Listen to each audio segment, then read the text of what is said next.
What is up, everybody? The lifeguards are gone. You know that it is night swim time.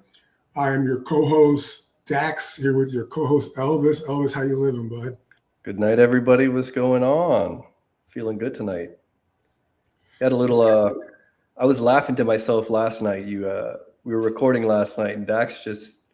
I want to say he had a crash out, but he kind of had a little crash out.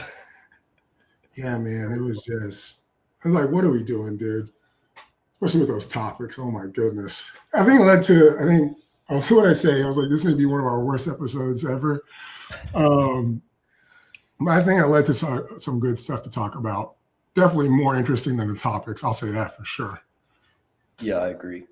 So we gotta make up for it tonight for how we abandoned the fans last night with the topics. Yes, we have maybe the most notorious man in swimming, in the swim game, talking to us today. We are going to bring him up, Mr. Brett Hawke. How you doing, Brett? What's up, guys? Oh, look at it! Look at him! Look at that! Ah! He was ready. Bang! Straight in. Plugging his supplements there for those of you who can't see him. Smart move. Yeah, man. Here, yeah. Let's go ahead. Let's start out there, and then we'll close with it too. What do you need to plug? What's going on? Plugging anything, man. I'm just plugging health and vitality and longevity. You know, that's it. Just drink into longevity. This is the longer mix. You know, if you want to live longer, Dax, this is the one you got to get right here. He's gonna sing Longer mix. And Elvis, you want to be stronger? This is it, my man. You got to hit this mix. So, a lot of criticism on the enhanced games of plugging certain things, but you know what? We actually have supplements that we take that anybody can take, and that's what we're plugging out here. So there you go. Welcome to the Night Swim podcast. Oh my God! I thought that thing. Get that product placement in, man. I'm cool. I'm with it. I'm with it all the way. Gotta make that money, man. So the product is called Longer. Yeah, this one's called Longer. Yeah, this on the longevity mix. Yeah. You know, I thought when I saw Longer, I thought that made something else longer. I got a little excited. No, man, no, don't get too excited. This is it's just gonna make you live longer. This one's gonna make you stronger, though. So get on that as well. All right, so close enough. Yeah, Jesus Christ, man. I don't think there was sex joke in the enhanced games at all, but somehow you pulled it off. Had to. This night, the lifeguards are gone. This show's wild, man. Well, hey, the streets love us though. We're number one in the hearts. I thought you guys were the number one hated podcast on earth, man. People hate you, don't they? We're both. Yeah, we're both. Okay. You know what they say? The more people hate you, the closer you are to who loves you. Oh, you know, man. That's why I'm on this show. That's why I'm here, boys, because I love you. Yeah, so appreciate it. We love you too. Well, we got some hot topic questions, and as Dax likes to say, anything you need to weasel out of, safe word is Oklahoma. Okay, so, Oklahoma. Give that a test. I'll start by saying this, boys. I'm only here because I do love you, honestly, and I've worked with Elvis closely in the past. We've roomed together. That's how close we've been. Dax, I tried to recruit you to Auburn, but you ended up picking the better school and making the right choice. So I don't hold it against you at all, man. Nothing but love. And you guys are awesome. Love what you're doing here. I watch your stuff. I love your clips. I think they're really easy to digest. I love the topics you hit. I love the way you hit it. And I think swimming needs it, man. I think you're doing a good job. And I don't care about the haters, man. They love you too. I know they do. Appreciate it, man. Appreciate the kind words. That means a lot coming from Coach Brett. Yeah. So what are we getting into? What are we talking about today? Let's see. Yeah, we're letting Elvis tee it off. He started out with a bang. I was going to go with the easy questions first and then bang it out later. But I mean, they're all easy, man. How about this? Since you opened up with the products, what products are you taking from the enhanced? That's easy. So going into the year, I was overweight. That was my biggest issue. I was definitely overweight. I was sitting at, I actually hit, believe it or not, I hit about 250 pounds. Damn. That for my Australian friends, that's over like 110 kilos. I was heavy there for a second, and just like everybody, life gets away from you, and you don't notice it, and until enough people kind of tell you like something's going on, man. Like you got to take care of that. And Christian Golemy was the one who's like, Brett, you're fat, and I'm like, oh damn. He's like, no, but he was like, he took it another step further. He was like, I'm worried about you. Like, I'm worried about your health, and I'm worried that you're going in the wrong direction. He's like, I need a coach that's fit. I need a coach that's strong, and that's the coach that I want to work for. And I was like, all right, well, let's have a bet, man. I'm going for it. So, what a sales job. Yeah. So I got into it. I started working out, but it was tough. Like I couldn't stop. I couldn't stop eating. I'd go through a run of like a couple of days of exercise, and then I'd hit a wall and go into a slump. And, kind of that cycle that you go through. Maybe you guys don't. I'm 50 years old now, but it gets harder and harder. And then trying to fit it in, and then trying to be consistent with it. You're on the road, you're traveling, you're doing stuff, and all sorts of things. And then I couldn't get it under control. I was like, I need help. So I started taking a GLP-1, which enhanced do sell. And man, I'll tell you what, I was kind of against it at first. I'm like, I'm not taking a fat medication, and this thing just worked. It stopped me from thinking about food all day long, and it just helped get me on the track of like, okay, you can now go and take care of this other stuff because you're not thinking about food. I don't know what it is with the American diet, but like a lot of sugars, a lot of fats, it's just not good, It's and addicting. it's addictive. That's the word. It's addictive, right? I couldn't get it out. I couldn't stop eating the sugar. I couldn't stop eating the fatty foods. And then this GLP-1 stopped all that in its tracks. Now, again, I'm just microdosing it, very small amounts, once per week, little shot in the stomach, boom. And man, it took control. And then in about 4 months, I lost 25 pounds. Feel amazing, can work out consistently, not thinking about food all day, just feel really good. I got the buy. Let's see that. Yeah, got those back again. So that was good. But I wanted to feel. I didn't want to feel 60 when I was 50. I wanted to feel 40 when I was 50. You want to feel younger than you are. You don't want to feel older. And definitely at a point, I've just felt like I'd lost control of that. So I'm taking the GLP-1. And then for working out, I found that it was really difficult for me to recover the way I wanted to recover. I was getting sore, and having trouble keeping muscle on, things like that. So I take the growth hormone as well. So it's like a GLP-1 and then the growth hormone. And again, that growth hormone is just a little microdose once per day, a little shot. And that just helps me recover really well. And then I take the products that you've seen here, the Stronger and Longer, and they're just a daily drink. You just drink this down. And I'll tell you what, I really do feel $1 million with this stuff. Because I don't know, maybe it's just a big tall glass of water with some vitamins and minerals in it. Just makes me feel good. So I chug this every day, feel great. So that's my protocol right there. Protocol. I remember when I was like really poor. I was making like $600 a month for a while, and you can imagine the quality of food that you end up eating on that. I remember one of my mentors, he was like, the first thing you change is the quality of food you eat when you start making money, like the very first thing.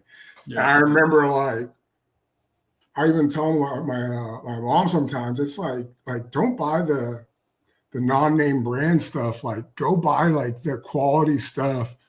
Because at the end of the day, like your health is worth it, Yeah.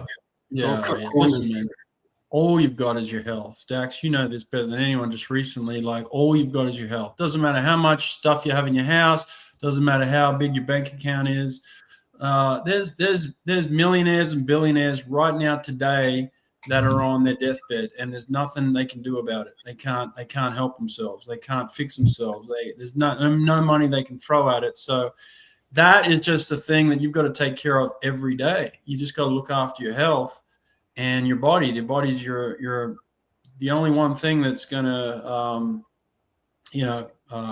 kind of hold you accountable at the end, whether you take care of it or not. So yeah, that's one of the things that I learned from Enhanced is doing my research. Is you got to have a healthy body, otherwise nothing's good. Yeah. I like that you mentioned the GLP-1 because you posted on Instagram something I found kind of interesting.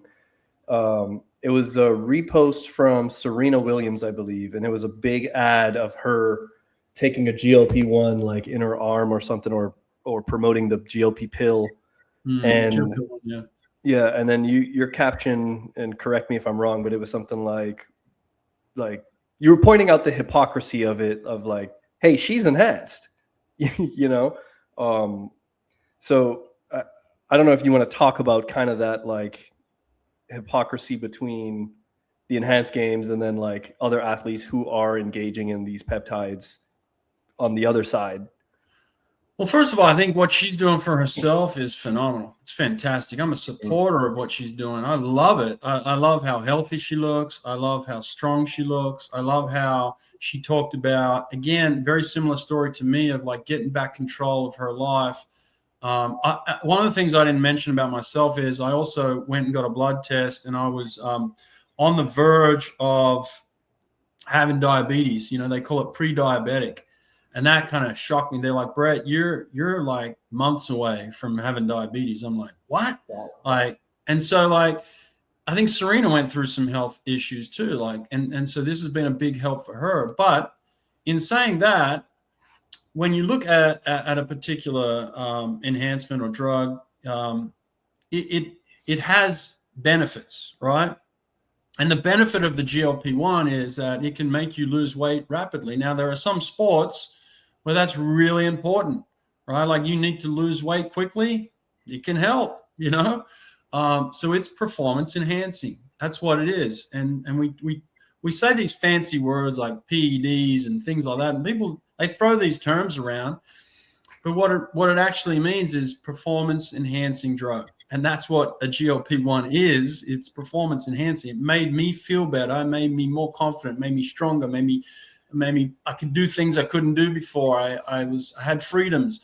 And that's what you want out of these supplements and these enhancements, is you want them to make you feel better, right? And it absolutely does that for sure. So while it's not on the WADA drug list right now, because they say it's not performance enhancing, I take it. I can tell you it's performance enhancing for sure. And I can tell you that there are people out there who would absolutely take it for their sport because they would need to regulate or lose weight for sure. I'm sure they are taking it. Well, why wouldn't you? Yeah. Why wouldn't you? It's completely illegal, right? And this is that fine line that we walk down, where we talk about clean and not clean, and natural and not natural. Like these words that people throw out. It's like really funny to me because I'll tell you what I've done over the last 2 years. I've spent a lot of time and energy studying, asking questions, talking to people, observing, learning, right? People think I'm just, I'm ignorant or I'm a fool or I'm an idiot. It's just wrong. Like I've spent so much time and energy on understanding the grand spectrum of all of this and how it relates to sport. And what I've found out is that there's a lot more gray area than people think. It's not black and white. It's not clean. It's not clean and dirty. It's not that, So, I could talk for hours on that particular topic, Yeah, it was a while ago, maybe sometime last year. I went on my TikTok and just went on a rant about how I thought Ozempic was going to be a performance enhancing drug. And and people were basically calling me crazy. And I was like, no, like if this is something that can help you lose weight, get into shape really quickly. Mm-hmm. How is that not performance enhancing? Especially, I know me, I come after a big break and I've been partying after a swim, after a swim season, take the month off, hitting the McDonald's and Wendy's line every night. Yeah, I'm gonna need that. Have a look at a picture of me from the start of camp 4 months ago to me now. And people are like, Brett, you're a completely different human. You're a different person, right? Yeah. That's 4 months of GLP-1. And I've changed. And I'm a 50-year-old man. Imagine if you're an athlete and you need that kind of help. Like it can happen dramatically, you know? Right. And it sounds like you don't even need that much, especially if you were like an athlete, like say a college athlete. You probably do that thing for like 2 to 4 weeks and you'd be superhuman. Yeah. Definitely going to notice changes in 4 weeks. 2 weeks is pretty quick, but 4 weeks, 4 to 6 weeks, yeah, you're going to notice big changes. Yeah. Damn. And it's not that expensive, which is crazy. No, well, the cost is coming down and down and down and down as the months go on here. Yeah, it's more affordable because they want to. I mean, think of the amount of Americans that are obese and dealing with, those pre-diabetic, what do they call it when you diagnosis, right? Like the amount of people that are overweight in America, and like every time I go, it's funny now. My fiance Carrie and I, every time we go out now, we split a meal. Like that's how big American meals are now, and that's how little food we need in terms of like survival. Is like we'll go out and we'll order one plate, and they're like, "Well, what are you going to get?" And like we're splitting it, and we finish that meal together, and we're full. It's like that's all we need.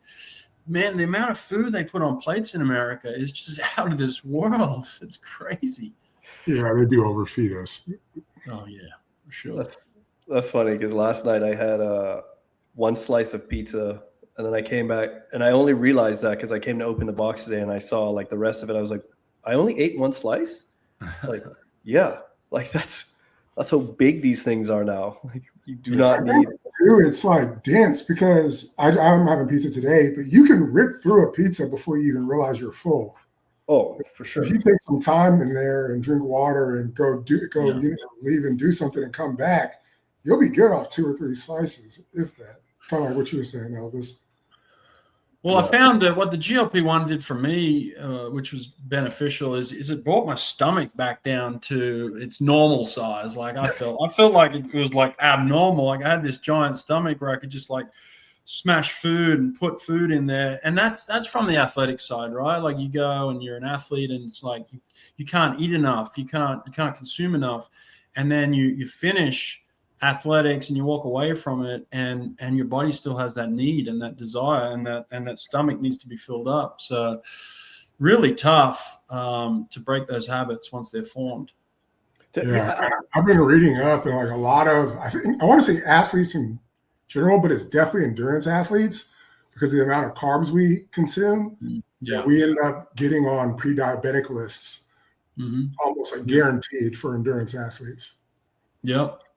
I love my carbs, man. I love my pasta. So that was one thing that like I even struggled with. Like my appetite never left, whether I was training or not. And now when I'm in the gym, people ask like, "Hey, like, what are you training for? Like, are you trying to make a comeback?" I'm like, "Dude, I'm training just to keep up with the food." Yeah. Well, that's it, and then that food noise of like, I've got to eat or I'm hungry, or even just that, that addiction where it's sending messages like need sugar, all that sort of stuff. Like I couldn't break that for the life of me. That's the way I'll admit this GLP-1 has been a lifesaver for me, man. Like I've felt like it has enhanced my life dramatically. It's changed me.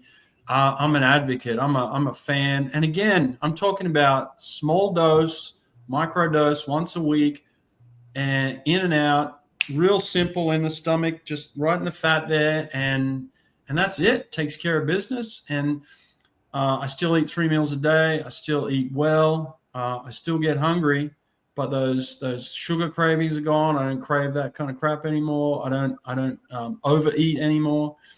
Just brought my life back to me, man. So I can't speak highly enough of what the GLP-1 has done for me. So do you just microdose this forever, or is it just like does it come to a point?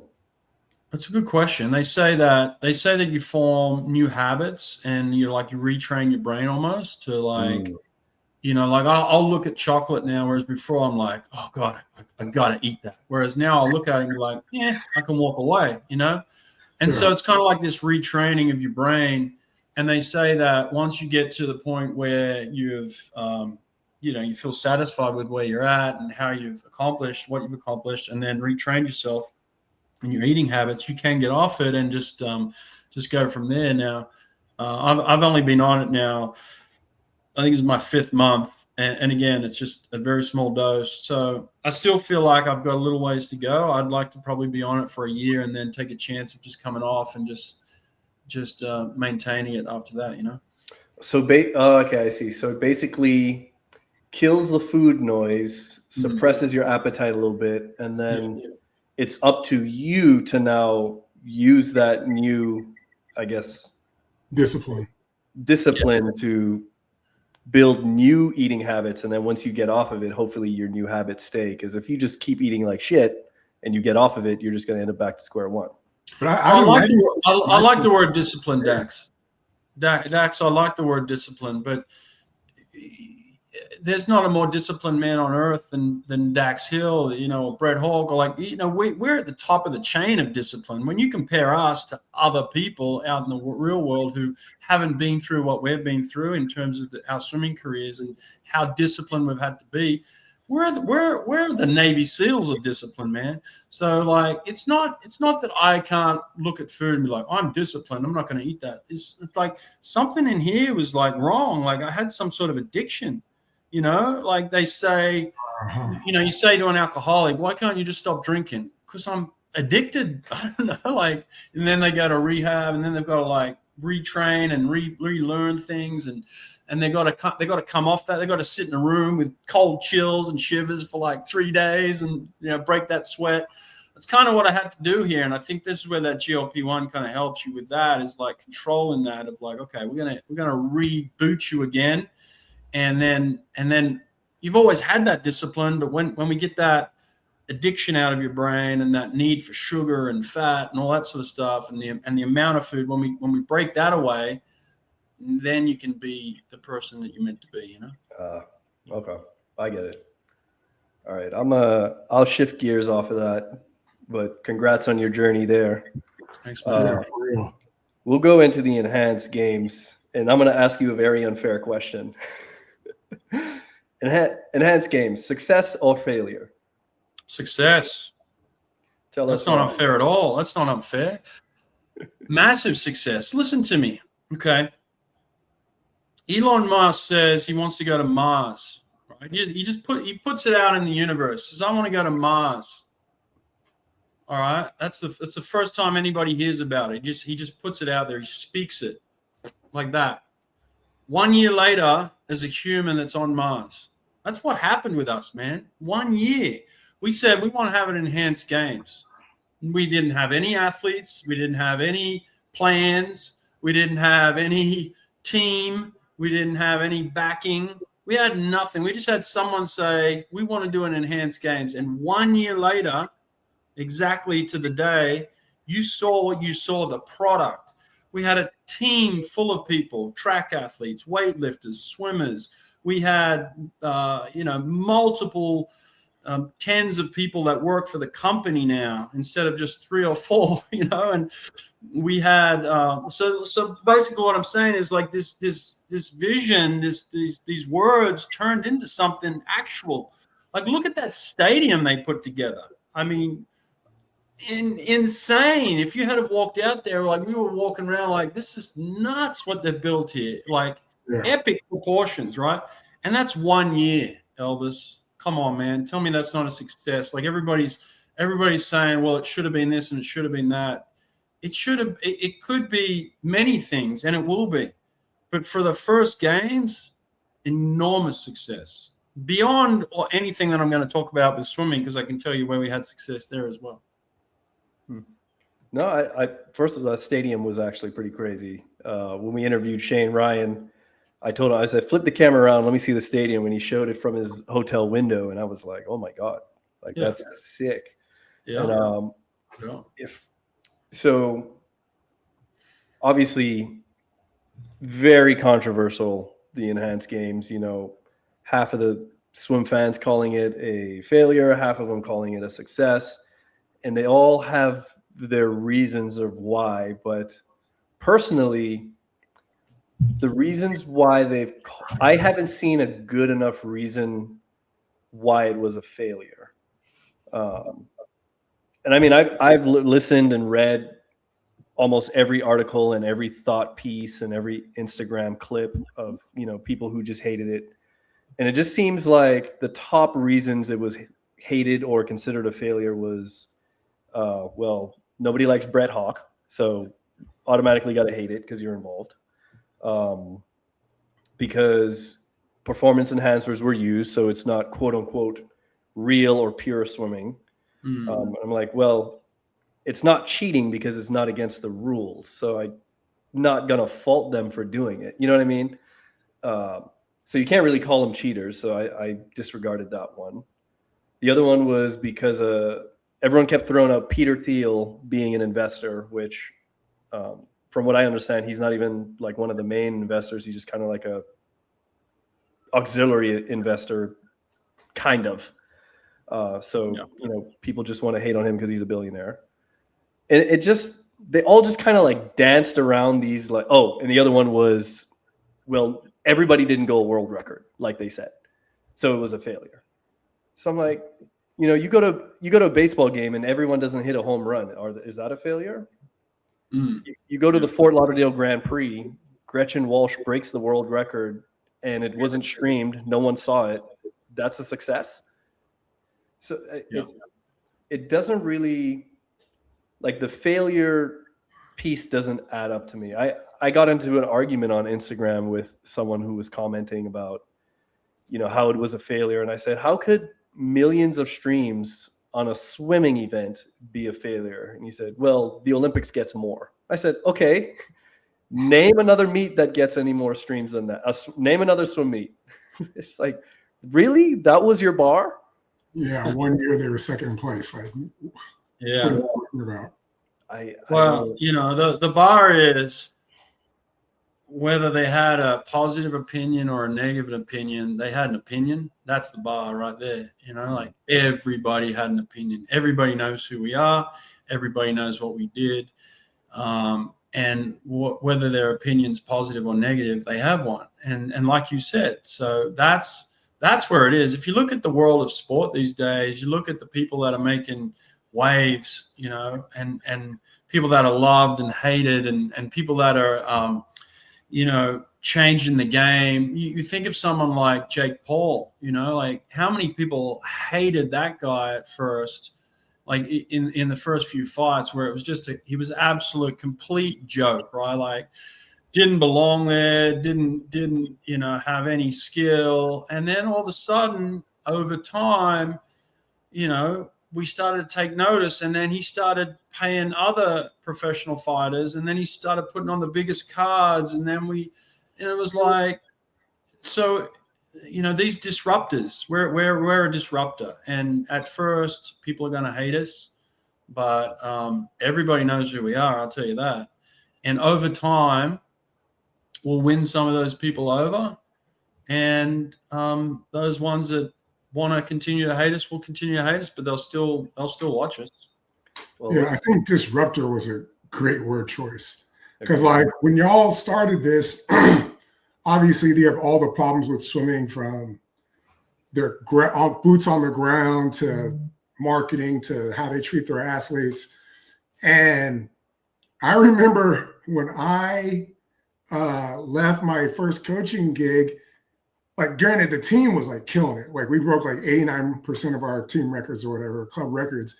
And I remember the coach was like, "You're disruptive." And I was like, "Disruptive to shit? Like you're welcome." So Yeah. like that's a great word. It's like somebody needs to disrupt this. Like y'all think that we're smooth sailing, like we are about to shipwreck and would be out here with our thumbs up. Maybe some of y'all thumbs up your ass, but nonetheless thumbs up. Like somebody needs to shake somebody. Well, yeah, for sure. And the talk amongst swimming, and because I've been a podcaster for many years, and I've spoken to all the top coaches, all the top swimmers, and the complaints over the years are always the same thing of like, swimming sucks, no one's watching us, we're boring, we're not making any money, like how do we change things, how do we change things, how do we change things? Boom, we change things. Oh, hang on a second, don't change them that much, we don't want things changed that much, like oh, we want people to watch us. Oh, hang on, we've got 1 billion people watching us now, like come on. So yeah, it's disruptive. Sometimes you got to like turn things on its head, and that's what we did. And I'm loving it. Yeah. If you had like full say in the enhanced games, what do you feel you would have done differently? It's not so much what I would have done differently. I think, look, I've got to give credit to so many different people. Like we had this organization called Van Wagner who put on the Super Bowl.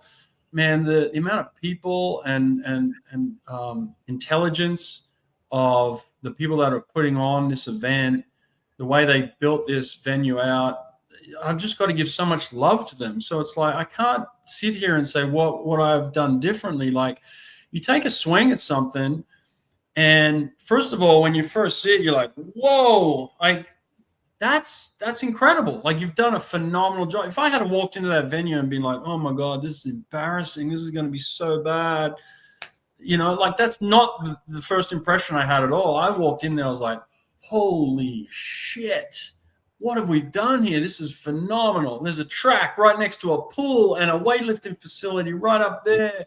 And there's the guy from Game of Thrones over there. And there's the fastest man in the world over there. It's like, what is going on here? This is nuts, And so the amount of people, like I got to see behind the scenes and then the people working at Enhance, like the teams they put together and the people that just work for months on end. And I can't say I would have done anything better or differently. Now, in saying that, will things change? Will things get better? Could we do them differently for the second time around? Yes. Yeah, sure. We can do things better. We can do things. We can do whatever we want, which is what we did the first time. So that's the beauty of this. Is like no one's telling us what to do. I remember I walked into the venue with when they were building it. I think I put some pictures on Instagram. I walked in one day and I felt really strange. Like I was walking in, I was like, I wonder if they'll let me see the venue. And I walk in and they're like, Brett, please come up here. Like, let's show you the pool. I'm like, but you haven't finished building. Like, no, come and have a look. We need your opinion. We want you to tell us this and that. I'm like, this is incredible. Like people were treating me like that. Never happened in swimming. Yeah, I'm like the swim coach, and these people are putting this $40 million facility together, and they're asking me my opinion. I'm like, and they're showing me around like this is my new palace. Like we're building this for you. I'm like, it just felt nuts. It felt nuts. So, but yeah, I think we could do things better. We'll do some assessments of like, all right, what could we have done better? What do you guys think we could have done better? Tell us that. So I'll go because I kind of have a question in this too. So we've had multiple episodes where we basically solved swimming's issues for them. Yeah. And the night after the episode we filmed after the Enhanced Games, we talked about how one of our big solutions was that the NCAA finals or the big meet, you would change it from like you'd have prelims. So, 33 people show up. Top 3 advance straight to finals. You take, 4 through 8, send them to semifinals. So it's technically like 14 people move on. And then you take the top 2. And so you have 5 people in finals. And instead of the score going up, you try to keep the lowest score to win. Because that way it's just easier to track. Like if you have a high score, your team's losing, right? And then we see y'all with 4 lanes. So my question is, was limiting the lane space, I guess, yeah, here we go. Black reflexes. Bang. Was limiting the lane space something that y'all like thought was help take it to the next level, or was it just convenient, or how'd that come about?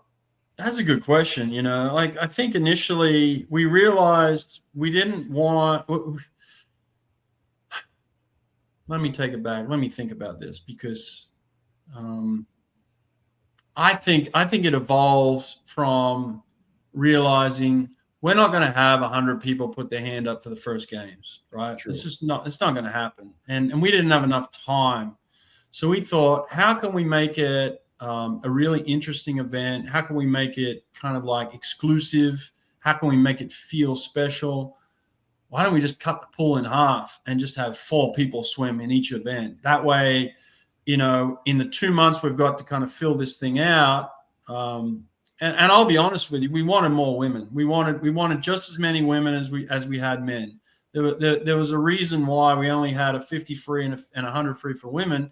So we just couldn't find enough women to put their hand up in the first games and say we want to do it. It wasn't a female thing at all. It was just like we would love it. And so then it came down to, all right, we're going to have limited amount of people do this thing. We just didn't have enough time to recruit. Let's just tighten the pool up and just have 4 people swim. And we're like, okay, that was really it. That was as much thought as we put into that as like, and then we started thinking, oh, we made a mistake here. Is this pool just going to be like a bubble bath where it's just going to be choppy and wavy and no one's going to swim fast? And then the pool company we work with, I don't know if they want to be mentioned, but they did a phenomenal job of building a pool and making it feel like an 8-lane pool. Like the way it swam like an 8-lane. So it wasn't choppy. It had the right depth. It just swam well. So we ended up just hitting a home run from the pool. And how cool was it? Like 4 lanes? It's just nuts. It looked amazing, didn't it? Yeah. It was head feeling. I felt like it was more digestible to watch. Yeah.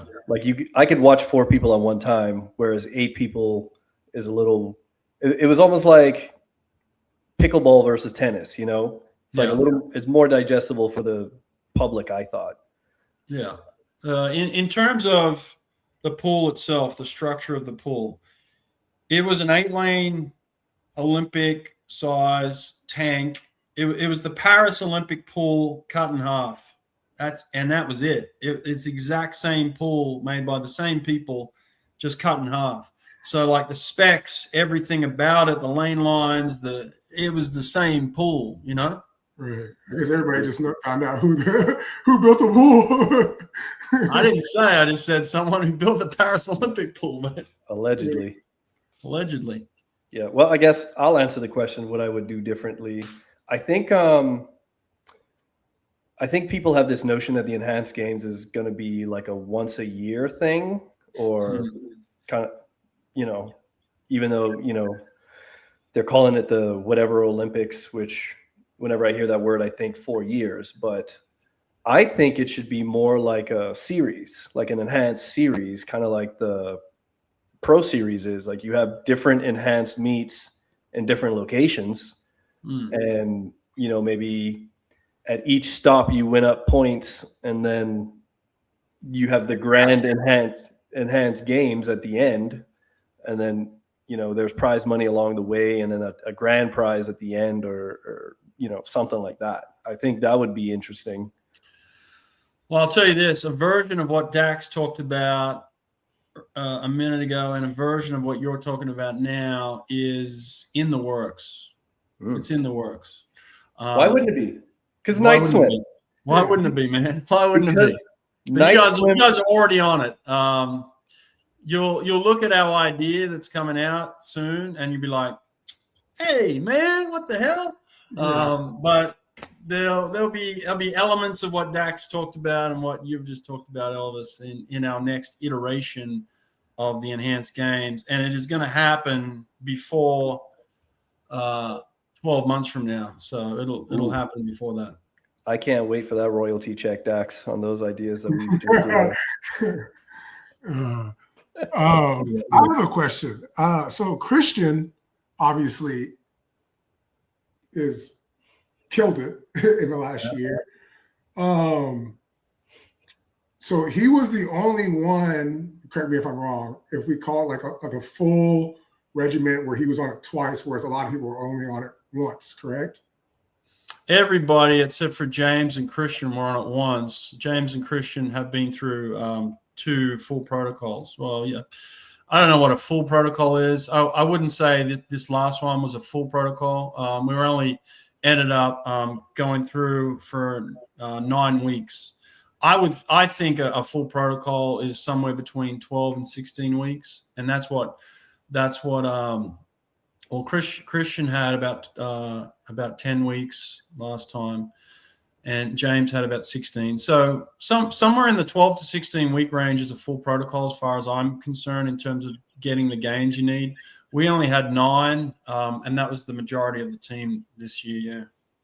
Right. So obviously he was on less the first time when he broke the world record, and then more the second time.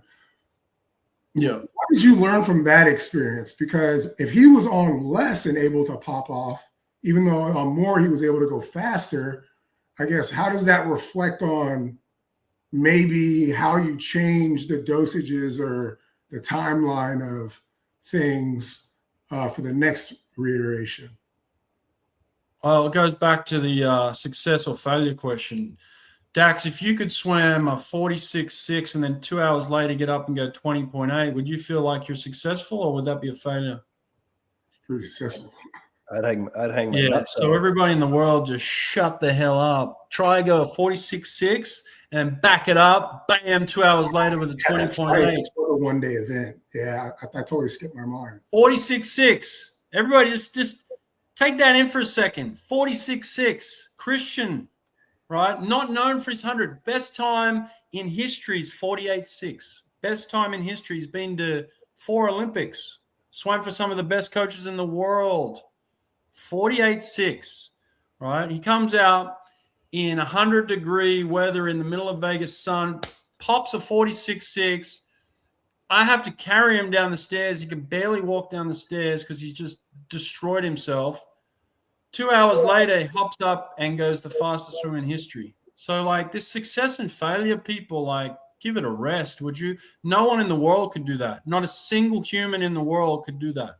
Not Cam McEvoy, not the Russian kid last week, not no one could do that. Yeah. 0 people. That is a good point. Everybody isolates it. They isolate it as like, oh, he only went 20.8. You do remember he just went 46.6 and absolutely like smashed himself. Like his body was a mess. You'd have no idea what was going on backstage. Like just to even get him back into another suit and walking up the stairs again to even contemplate swimming that time, he needed 24 hours off, but he didn't have it. He had 2 hours, and it's like, boom, get up again. You know what? I'll attest to that. When World Champs was in Rome in 2009, I think it was after the 100 free. I think the 100 free and the 50 fly were the same day. Or anyway, there were 2 events that were the same day that were just brutal. And I remember trying to walk up the stairs from the pool deck because I don't know if you remember, it was like off the pool. You had to go up like scaffolding and then come down the other side to the warm down pool in the back half of the stadium. Yeah. And I remember I got to this like up the scaffolding and then like on the flat level part of it. Yeah. And I just sat there because I couldn't move, and just bodies on the floor, just like I was just on the floor. And some kid from this, I remember some Italian kid from the stands who was like rooting for me every race. I don't know why, but he came up and he was like, "Elvis, are you okay?" It's just like, yeah. I mean, the amount of lactate you produce in those races is just insane. And he had to be carried. Me and Mike, the massage therapist, had to carry him down the stairs. He could barely walk. I don't. I fully believe that. And I didn't even, I went like 50.8. I wasn't even I wasn't even going good times. Yeah. Mom, you had a day where you had to do 3 200 frees in one day. Yeah. No, I'm not a masochist. Yeah. No. It's hard work, it's hard. It's hard. But to put something world class, like to miss the world record in the 100 freestyle, which a lot of people say is an untouchable world record, like to miss that by 2/10 and then come back and swim faster than anyone in history, that's a pretty good back-to-back. Yeah, somebody's gonna get that. Someone will. I take it. Not like. We had oh shit! I just lost my thought.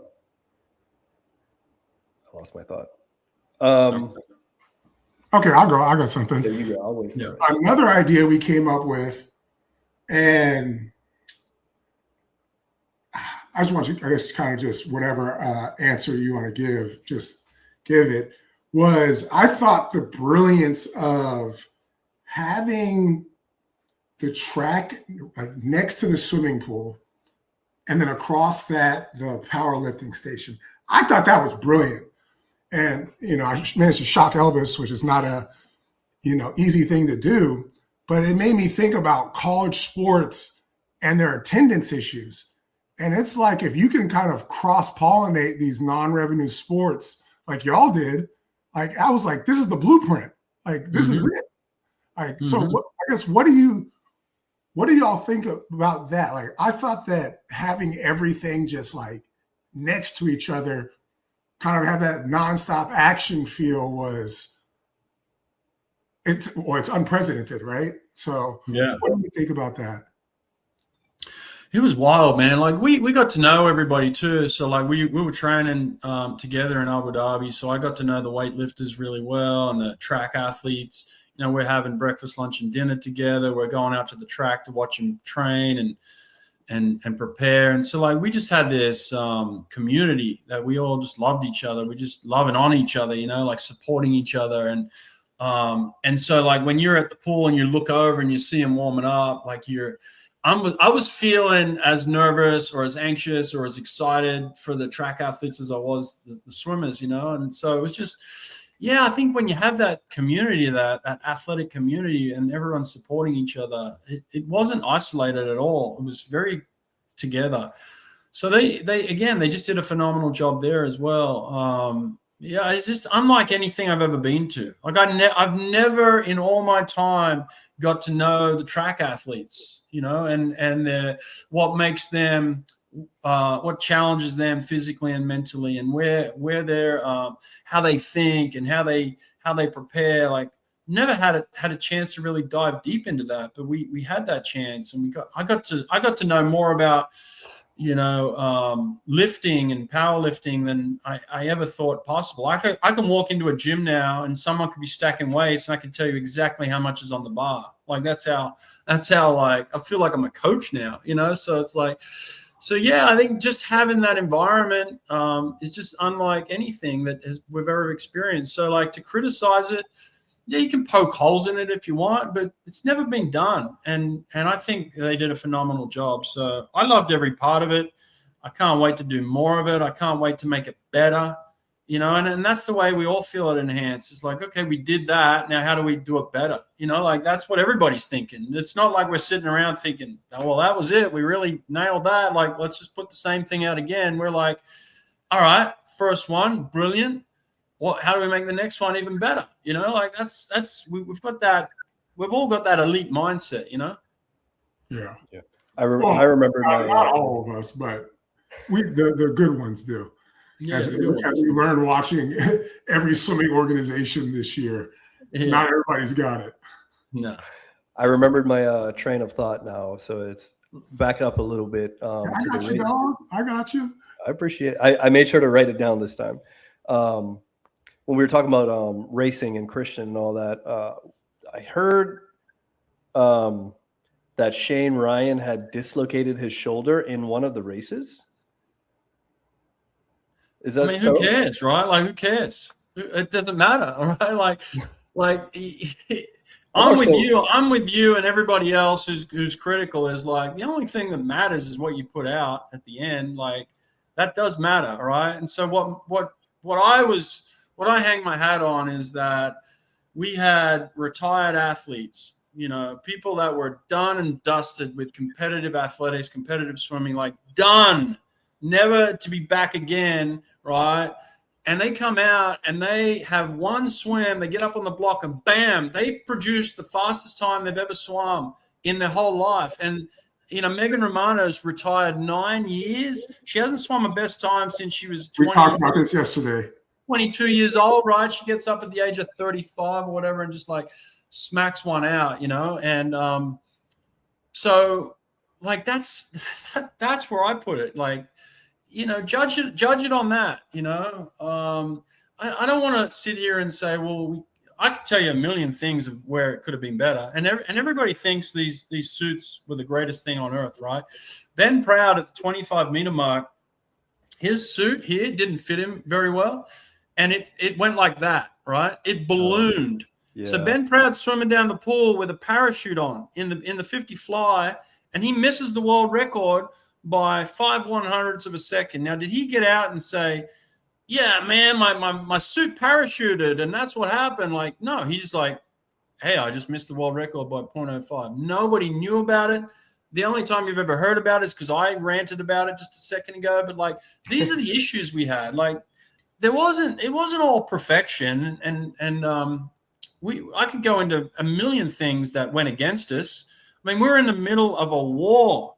Okay, get this: we're in Abu Dhabi, and there's missiles flying above our head. Okay, and so they'll send up a missile and they'll intercept it, and this missile explodes over our head while we're training. Right? And this is a war going on. Like, that happened. That's real. We're in the middle of that. Yeah, I was on FaceTime with somebody who was in Abu Dhabi, and they were like, hold on. And they flipped the camera, and I saw it. I was like, maybe y'all should come home. Like, that's great. I mean, we felt protected in the sense that, they had a good missile air defense system, so we felt pretty good. That's the craziest thing I've ever heard. But it's all happening. Like, there's a million things where we could have said, well, this could have been better and that could have been better, and so I don't look at things and say, well, this is the excuse, this is why it happened. I look at it and say, where did we go right? What did we do well? And what could we do better? That's it. Simple as that. I was more so asking to see if the dude was okay.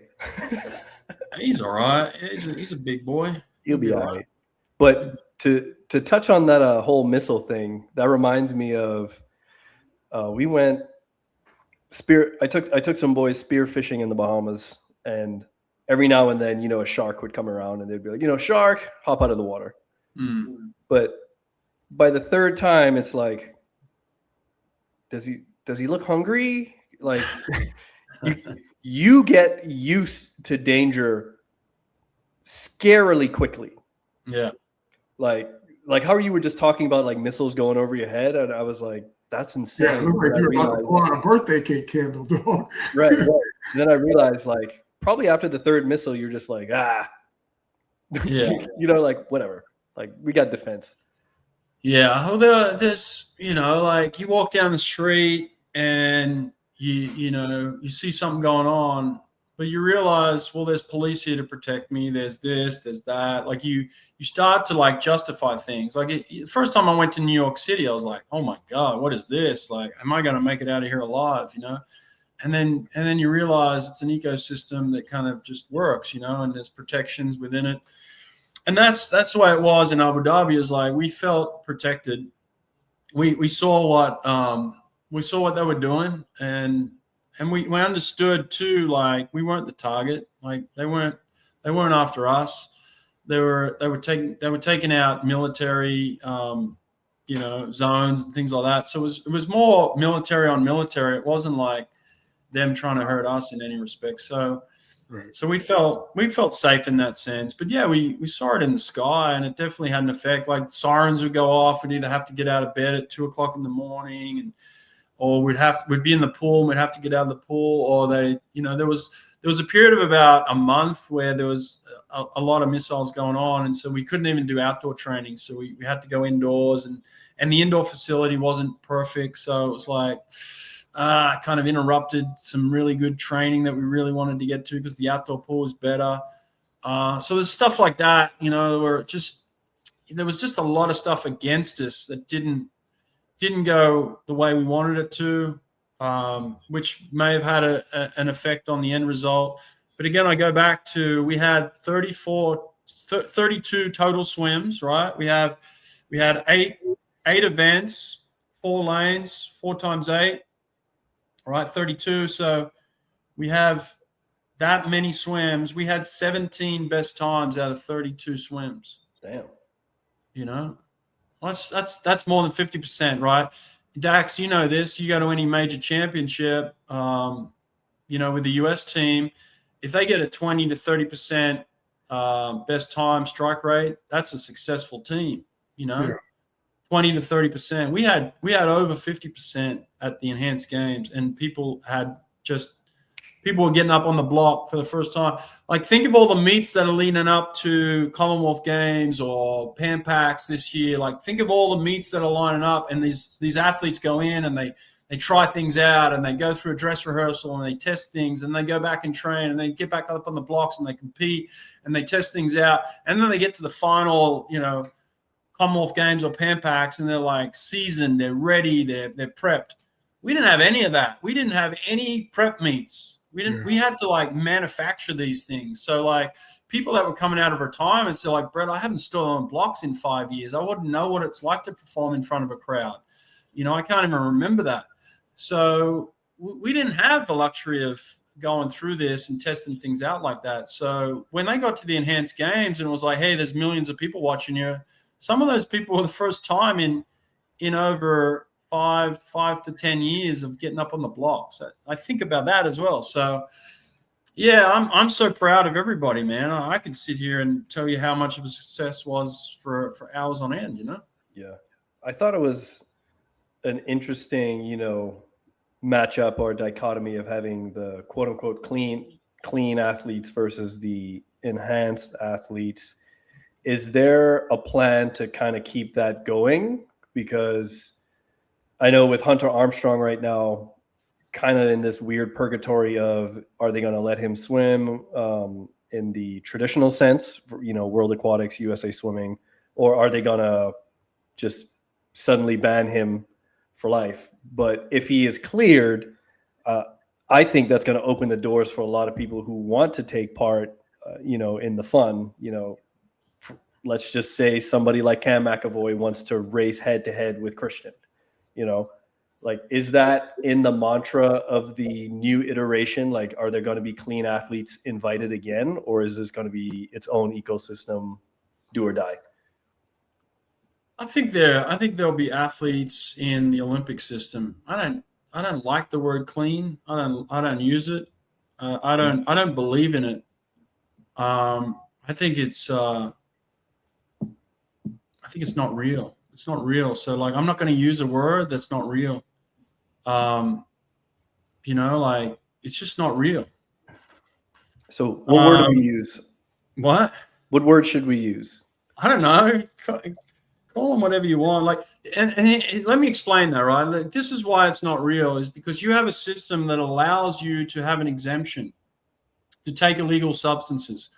If you have a system that allows you to have an exemption, okay, first of all, we should know what that exemption is, and we should know how many exemptions you have, right? And every single person who's in the Olympic system who speaks to me privately says, Brett, it's a joke. It's a joke. This person's on this person's on that, right? And so this isn't me talking. This is people who talk to me and tell me that they're fed up with it, right? So if you have a system that allows exemptions, I can't sit here and say that the system is clean. I can't say that, and so it's not me making things up. It's not me, it's just me saying that that's not accurate. It's not real. Okay. You have exemptions, and there are people that are abusing the exemptions, okay, within that system. So in fairness to me, if I'm going to call that system clean, tell me who's exempt and tell me how many exemptions they have. And then I'll use the word clean. And this is not against any particular athlete, certainly not against Hunter Armstrong or anybody who is in the Olympic system. But if you want to be in that system and you want to call yourself clean, show me your exemptions, okay, like an open book, and show me how many exemptions you have and why you have all those exemptions. Because there are people that are abusing that system. So I can't sit here and honestly say that it's a clean versus enhanced system when I don't even know what the clean system is. Yeah. What there was a document you shared with me. I don't know who leaked it, but it was showing how many exemptions were granted to how many athletes. Could you talk about that list? What that was? Yeah, it's just I think it's a list that you could go on to. I think it's either I think it was WADA, right? I think they have exemptions for people that use performance enhancing drugs with the use of an exemption. All right, they call it a therapeutic use exemption, a TUE. Okay. Now there are some people who absolutely need and cannot survive, cannot live. What do you have? I have one for prednisone for my colitis. Okay, so if you don't take that, he's going to die. Okay, he's going to die. So I'm going to say, like, that's an absolute need, right? There are people who take medications and they're not going to die. They might need it. You know, they might think it makes them better. Like my GLP-1, right? Like, makes me feel better. It makes me, you know, but do I need, am I going to die without it? No. But I'm also an asthmatic from birth. I had very severe asthma as a kid from birth and needed an inhaler to survive. Now, I don't need that inhaler to survive anymore, but I still have an exemption, so I can just use it, right? So there's so much gray area with all this. And then there's like, okay, well, I need that to survive. But then there's people who have 8, 9 TUEs that I know of. That God damn. How do you have so many exemptions? How do you have that many drugs that keep you alive? Which is just it's false, right? So they're getting these exemptions through loopholes. And nobody knows who's on these exemptions. There's no public list of who's on these drugs. There's no public list of like naming anybody. Nobody talks about it. Nobody even talks about it. Yeah, it's cheating for sure. I'm sitting here thinking about my doctors. I have to see 1, 2, 3, 4, 5. I have 8 specialists right now, right? Yeah. And they work together to keep my medicine count low. So I'm on like 4 or 5 different medications from 8 doctors. But they all have their own schedule that if it was just them, they'd have me on a bunch. So it's like to be on 9, I'm on like a life or death case and I'm on 5. How the hell are you on 9? Could you be an Olympic athlete and perform? Could you take what you're taking now and let's say you go back 10 years, would you be able to perform at the level that you performed at? If I had the same illness, like the level of illness I have, if you had the same illness, no chance. The mental or like, let's say this. It's slim to none. It's not no chance, but it's slim to none. Right? And you're on 5 medications and these medications are keeping you alive. Why are all these athletes on these medications that they supposedly need to keep them alive and performing at the highest level? Yeah. 9 is insane. How are they doing it? So like this clean thing, if you want to clean it up, if you want clean sport, clean that up. Clean up the therapeutic use exemption. And then I'll be happily to call it clean. You know, I'll be ecstatic. Make it clean, but it's not clean if you have everybody on exemptions. But I'm tripping out right now. 9 is crazy because I can think of like 2 things that maybe you would take, like Adderall, asthma, that just like normal everyday function stuff you need Is Adderall keeping you alive? Like is it life and death? Okay, you're right. You're right then. So maybe asthma. That's one. I don't know. Is Adderall life and death? I don't know, but there's a lot of swimmers taking Adderall. Yeah. God. Probably almost, I would say like 50% plus in college are taking Adderall. A lot of people taking Adderall. I would say easily. God. No. I was gonna say I hate that you brought up a good point, but I don't hate it because it's a good point. Just, you know what? Like, I'm so sick. 7 or 8 of those are cheating for sure. I'm just so sick of the those guys are dirty over there and we're clean. If you want to say you're clean, then just expose the TUEs. Like, just let them out. I say this, free the TUE all the time. Like, let me know what's going on over there. That's a T-shirt right there. Sprint Revolution. Yeah, man. Free the TUE. I did bring up on our podcast after the enhanced games. I said, or it was after the Shane Ryan interview. I was like, it's kind of crazy the stuff that he was talking about that was in his protocol. I said, everything you've listed is legal with a TUE or less. Yeah. So how is this different than college swimming or pro swimming? It's the same. You just don't have a T. Like, how is this different? Yeah. I think another point that you brought up a little bit, I know I definitely thought about it a lot, was you have kind of what Brett said, these guys who have been retired, like I think was it Felipe Lima, the breaststroker? Yeah. Right? And he's going a best time at 41. What does that say about everybody else who's going that 26.5 clean? Who's like in their 20s? I'm not saying it's everybody's dirty. I'm not saying that. Yeah. I'm just saying I'm just saying I don't know. Yeah. I don't know. Yeah. Okay. Yeah. They're telling me they're clean, but I'm saying I don't know because I don't know what the TUEs are. You know, I don't know what the abuse is. If we expose that, if we dive into that, and someone does an expose on TUEs, then I'll know. But right now, I'm hearing a lot of stuff, and it's like, is it really clean? I'm trying to think of the solution to that because you do bring a good point. Let's say there is if you're on a TUE, then it's public information for you to compete. But then we're flirting with HIPAA laws there, you know, like, oh yeah. What if I'm on a Medicaid? You don't get to swim. It's that easy. Is it? But now you're like precluding me from participating in a sport because of an illness. Because we don't know what's in your body. Yes, they do that already. Touche. You know where I'm going with it. Yeah, like show us. You know, when you go to the doctor, make sure you put WADA down as somebody you can share your medical records with, because we're running a clean sport operation, and that's the end of it. If you don't want to share, then you don't swim. Like, I think it's very easy to fix. I was going to say it's kind of dabbling into the whole gender testing situation. You know, you kind of like, how much HIPAA is that really? And you're either the plug-in or you're the wall socket. Like, let's keep it. Damn.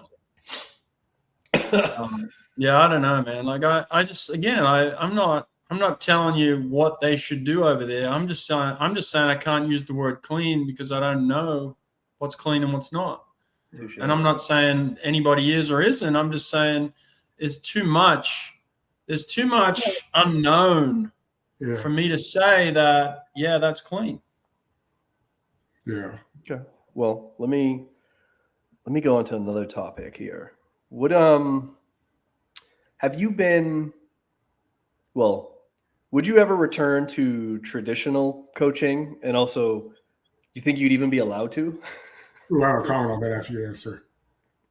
Would I be allowed to? Yeah, I'm not banned. Like, I'm a fully accredited member of USA Swimming. I'm not banned. Do you see me on any ban list? Like, I'm not banned. Like, you know, what I do is I coach swimming. I'm not a doctor. I don't prescribe medication. I'm not there when, you know, I'm not administering anything. I'm there when they turn up to the pool deck and they say, hey, my doctor said I got to be careful of this, just like anybody else who comes to practice and says, hey, my doctor said I got to be careful of this, or I got to watch this, or I should feel these symptoms or that symptoms. Like, I have those conversations like I would with any athlete, and then I coach them to swim fast. So, like, I've done nothing wrong. Dax, what you got?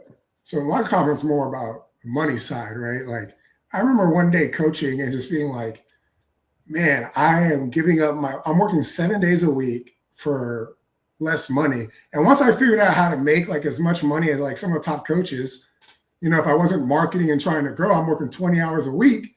Like, hell no. Like, I'm making great money working like a third of the hours that these elite coaches are. Like, I got my time back and I have a great income. And I know you're obviously in a very elite situation too, Brett. So does that ever play into your decision where it's like you really don't need to, as far as like a financial standpoint, like you're kind of in the golden hour? I've done everything I wanted to do. Like, every step along the way, I've done it the way I wanted to do it. My first job was a GA for David Marsh at Auburn, and he paid me $22,000. That was my first job. And then, I went on to become the head coach at a university. Did that for as long as I wanted to do it before I felt like it was just destroying my life. And I'm like, that's enough. Someone else can do that. And then I went out and I ran swim clinics with Elvis for 5 years. We traveled the United States together. And we just got back to grassroots, like teaching kids again. That was awesome. And then I went into club coaching, and I was coaching like between kind of like the ages of 11 and 18, and in that sweet spot. And I did that for a second. And then this pro gig came along where they're like, hey, you can coach enhanced athletes. And so it was like every step of the way I've done it all. There's not a piece of swimming that I haven't tried, that I haven't enjoyed. And I'm loving what I'm doing right now. Like, I feel like I'm more at home now in this job and what I'm doing than any other job I've ever had. Like, I feel like I'm connected to the athletes, connected to the performances more so than anything I've ever done before. So, and I'm getting paid well. So I'm like, just I'll stick with what I'm doing. That's what I like to hear, baby. Show me the money. Yeah. No, but I was thinking about that. You've done everything in swimming, like Forrest Gump style. Like, yeah. What I remember, because one year you were the head coach for the Bahamas Olympic team. Yeah, man. And I know you were coaches. You've been to several Olympics as a coach, and world championships, Commonwealth Games, I've done everything, man. I've done everything. I've done it all from the bottom to the top. Like, you have nothing else to do. You've done it all. Like, there's literally nothing you haven't done in swimming. Yeah, and I've done it when I've wanted to do it. And how I've wanted to do it.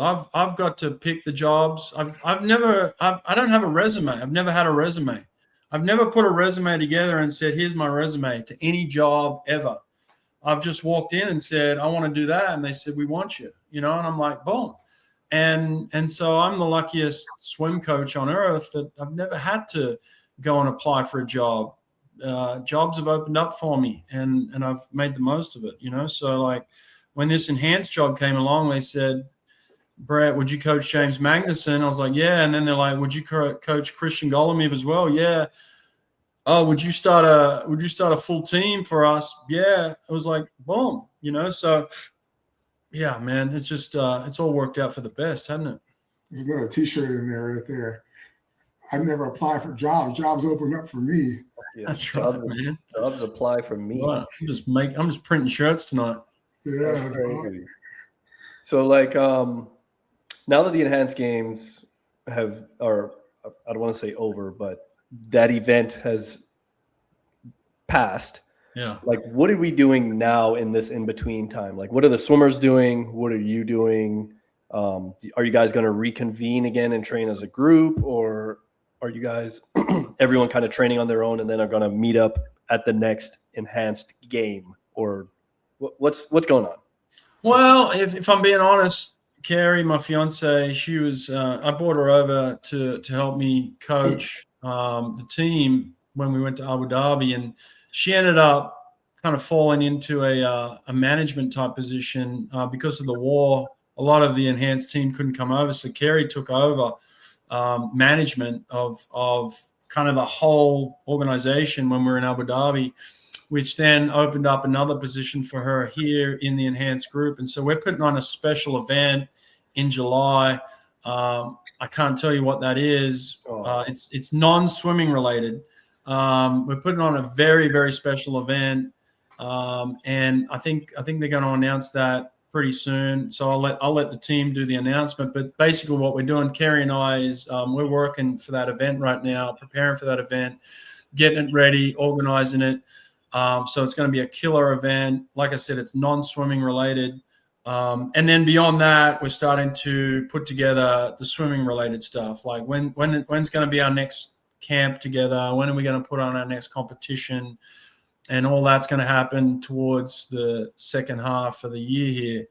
And that's going to happen as well. So it's kind of like we're preparing for this small event, and then we're putting together the next step for enhanced at the same time. And then honestly, we didn't take a day off. We haven't had really a day off in 4 or 5 months, like straight, like Saturdays, Sundays working, like full on. So it's like we need a holiday too. So eventually, after this event in July, we're going to go to Greece for a few weeks and just kind of chill. Ooh, Yeah. I was just in Greece in Hell yeah. October. I think Nice. September, October. Yeah. To all my Greek people watching, Kalispera. Yeah. Where you gonna go? We did Santorini, Athens, and Crete, Kanya. Oh, nice. Very nice. Beautiful spot. So Beautiful. we're definitely going to do Athens again. I just love the history of the place, and we've got friends there. Obviously, Christians set up there as well. And then we're going to go to Mykonos for a few weeks. We got massage therapist who worked with Enhanced, who's Christian's close friend. He's set up in Mykonos, so we're going to go visit him for a few weeks, and then kind of maybe just island hop, just hop around those islands because they're so close to each other. But Greece is one of the most beautiful places on earth. We just love going there. We went there last summer too, so definitely going back. However long you're going, it's not long enough to explore Greece. We're thinking of buying a house there, honestly. Like a small, just like rentable, like we'll go there for like a month, a year, and then just rent it out the rest of the time. That's that enhanced money right there, Dax. You hear that? Yeah. God damn. Man, you gotta get some. He said he's gonna buy a Greek island. Supplement dollars, and he over here talking about buying a mansion and That's insane. Well, I'm gonna make sure to visit the Brett McMansion and wherever it's gonna be. Oh, listen, I'll tell you what, we just got a new house here in Vegas, and we have a casita out the back, fully operational, kitchen, bedroom, washer and dryer, like everything, just sitting out the back. So you guys want to come to Vegas, hit me up anytime. You're gonna regret that invite, sir. I'm gonna cash that check for sure. Never. Gonna regret that one. Come on out, boys. But yeah, congrats on the new house. Before he came on, he said he had just set up his Wi-Fi like 15 minutes before this interview. Yeah. So Yeah. I got some boxes in this room right now. I got to empty, but we got the new house and we feel good about it. You have plenty of space, so more than welcome to come out. That's good. yeah. So you ever thought about getting back into the Inside with Brett Hawke podcast? Hell no. Hell no. No, like, things run their course, right? Like I talked to everyone I wanted to talk to. I had you guys on there as guests. Like I did what I wanted to do with that. I did 5 years and I took it as far as I wanted to take it. What I couldn't do is what you're doing. Like you guys have then, taken kind of like the idea and gone to another level with it and taken it into a world where I would have loved to have gone, like just have fun, and like have opinion, like really strong opinions, and just like not care and just be real. And I think some of the times I kind of had to hold back a little bit. I couldn't say what I wanted to say, and yeah, because you were at a time that was way more strict than what I mean. It's strict now, but yeah, you were when USA Swimming was super corporate. Yeah, super corporate. So like if you wanted to get guests on, you couldn't like criticize anyone. You had to tell everyone how great they were. And like swimming, everyone's so sensitive in swimming. It's like, oh man, grow a backbone. Like think of like, NFL players or whatever, they have a bad game. They have millions of people destroy them. Like you guys get on there and say one thing about a swimmer and they're crying about it for weeks on end. They'll ban, they'll ban people from coming to your show to talk to you. It's like, we're so sensitive. Like get over yourself, Yeah, it's like, man, I dunked on somebody one time and put my nuts on the back of his neck. Like, you guys got to toughen up, swimmers. We were just talking about this last night too, how like I know just based on the nature of this show, we're not going to get certain guests on. Oh yeah, Daniel's not coming on, man. She ain't coming on. The thing is, we love Simone. We'd love for Simone Manuel to come on. We've invited her on, and the invite is open. Anyone we've ever invited, that invite is open. Open invite to come on this show. Yeah, you ain't getting Michael Phelps come on either. I already tried that. He has respectfully declined. Yeah. I was more shocked that he even responded, to be honest, and he responded pretty quickly too.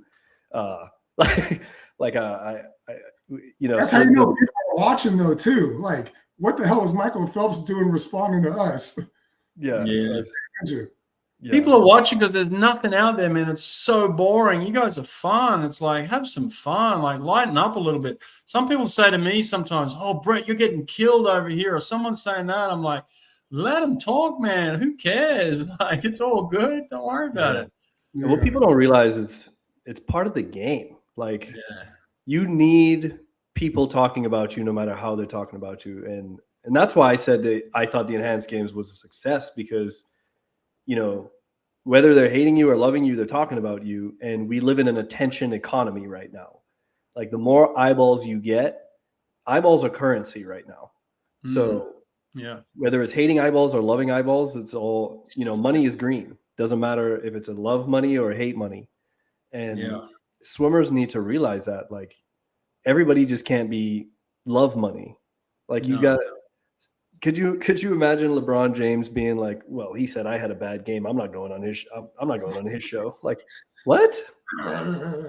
Yeah, it's like, just get over it. Like it's all good. It's all good. And the best way you overcome any criticism is just face it head on. Like just kill them with kindness. Just get on there and talk. Have some fun with you guys. Like, all right, you guys are making fun of someone. All right, I'm going to go on that show and have a little bit of fun with them. You know what I mean? Like, that's the best way.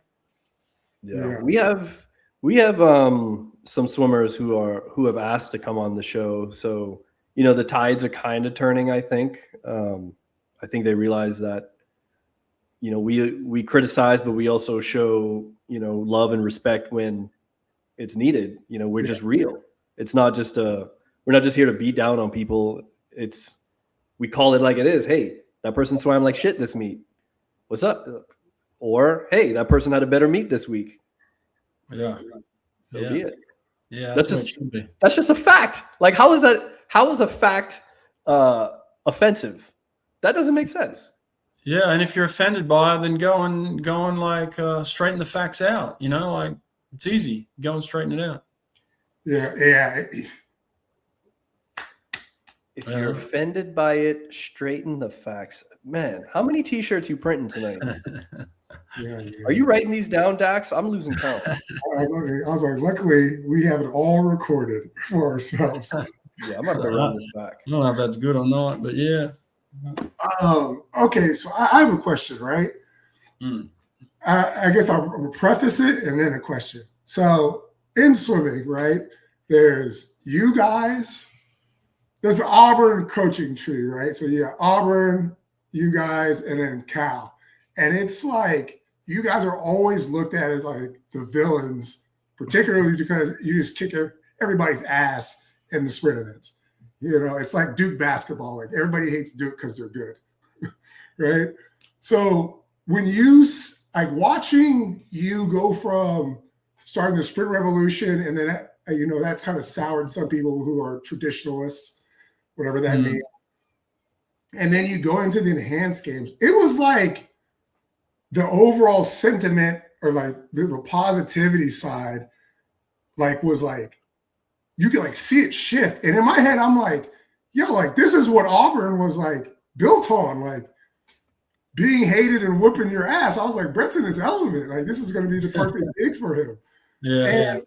So obviously from the outside, there's how I see it, but what did you see? And I guess information you collect watching this like shift, because even, Inside with Brett Hawke was the #1 podcast. So like you seeing like all this, maybe people smiling in your face and kind of figuring out who the hookworms were. What was that like for you? It's been an interesting time, right? Like there are some people that have just disconnected from me completely, and it's all right. Like I didn't get into this gig because I wanted to please people, Right. and I was trying to do this for other people. I got into this gig because I was inspired by it, and I was intrigued by it. Like I said to you at the beginning of this podcast, I've learned so much about this side of the sport that most people either turn a blind eye to, or pretend it's not happening, or are ignorant, or whatever it is like I learned so much because I started asking questions, and I was intrigued by it. And there's been certain events that have kind of sparked my curiosity in terms of like, I don't know enough about this. Like I need to know what's going on here, like I need to know what's going on. And then when I found out, I was like, oh wow, like, man, this is so interesting and so intriguing. But I really got into this because, first of all, my one true love is speed, and that's why I started the sprint revolution in the first place. But it's like pushing the boundaries of like, how fast can we go? Like that question, how fast can we go? I've been trying to solve that question for 30 years as an athlete and then as a coach. And that question has guided me in my decision making throughout my career of like, where do I want to go and who do I want to align myself with? So you talk about the Auburn swim team.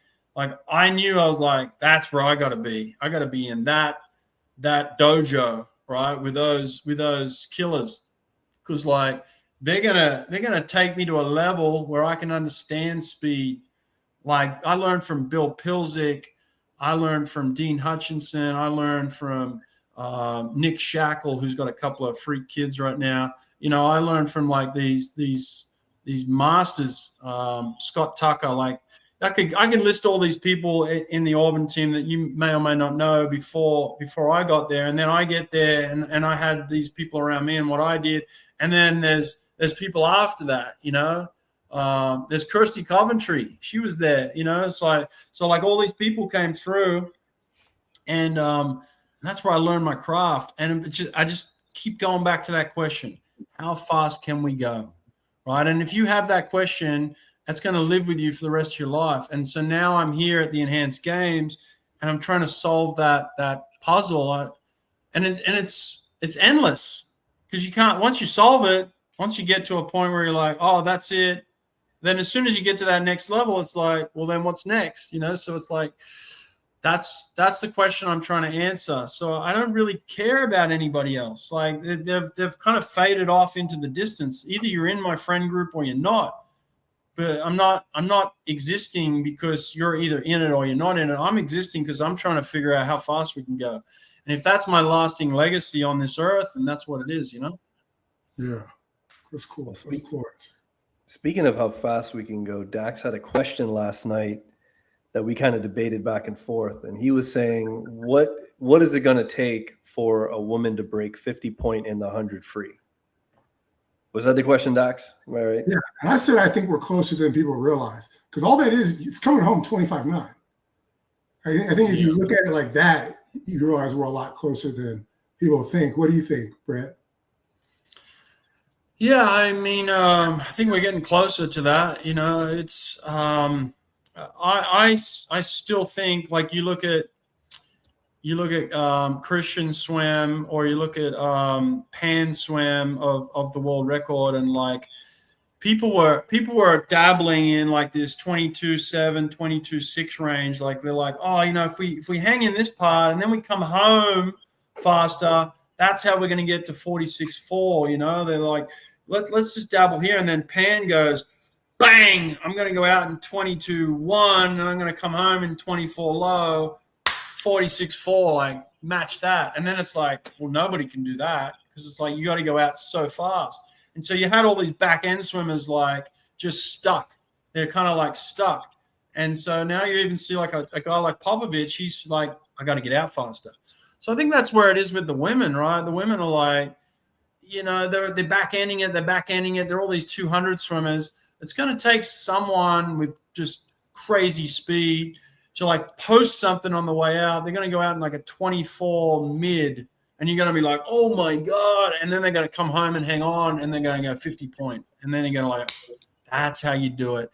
So like I've always said, the way to swim really fast in the 100 is to get out really fast. Now you got to solve that puzzle, because you got to somehow get home. You got to get home. And that's the endless puzzle of like, how do you get home? Dude, and oh my God. But it's coming.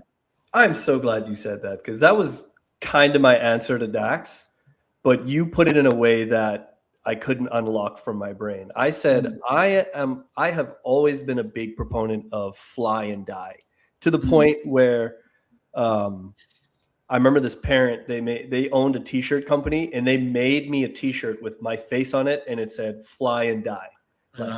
I used to preach that forever, because I found out that like in 100, if I paced myself the first 50 and came home strong, my back end speed was exactly the same if I went out all out. So I said, that's the key. I can't come back any faster. So wait. No. Yeah. This is revisionist history. No, this is revisionist history. He said that he struggled to come up with an answer because he didn't believe in it. Okay, that's what happened. Believe in what? That somebody could go 40, 49. You were struggling to rationalize it. So let's set the rationality is you have to go out faster. Yeah, but you're talking about what you said last night. And last night you couldn't come up with an answer. I just want this to be clear for, because he's telling a great tale right now. Pull up the tape. Okay, I just want to make sure you catch this. I'm not going to. Well, I'm telling you, there's only one way to go 50 point for women. Get out faster. Thank you. Because I thought that one, I feel like he gave my case. Because it's like, remember, I said this, so we can check the tapes. I said that in my training, I knew exactly how fast I could come home tired. Yeah. Like that's just like a huge part of Eddie's training for 200 free is when you're this level of tired, can you come home in 46, Dax? Yeah. So I knew exactly, like, if I get to this line, and I can get to the wall at that line, I'm winning. Like, it's over. It's a wrap. Yeah. And I said that last night. This ain't revisionist history. I said fly and die. I said fly and die. Well, Dax, you know all about the 200 free, right? Short course. So when guys started popping off 129s, was it because they were coming home faster the second 100, or was it because they were getting out faster the first 100?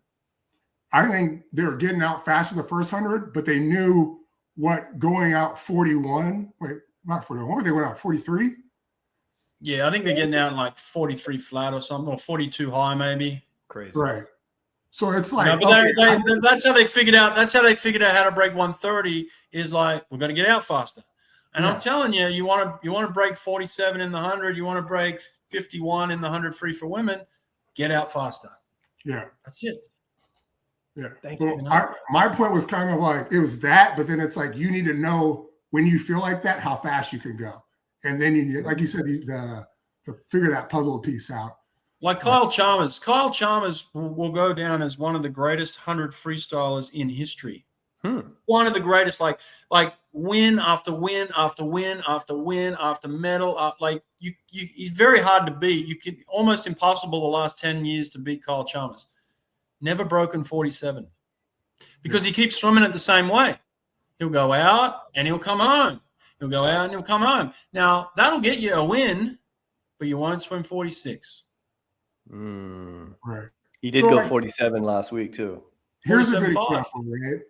So Eddie would have us do this set where you tried to go your goal time plus a minute. So you went 150 and then 350s, right? So I was always training to go 129, but I knew that I pretty much had to be all out in a sprint for that first 150 and then figure out how to hang on.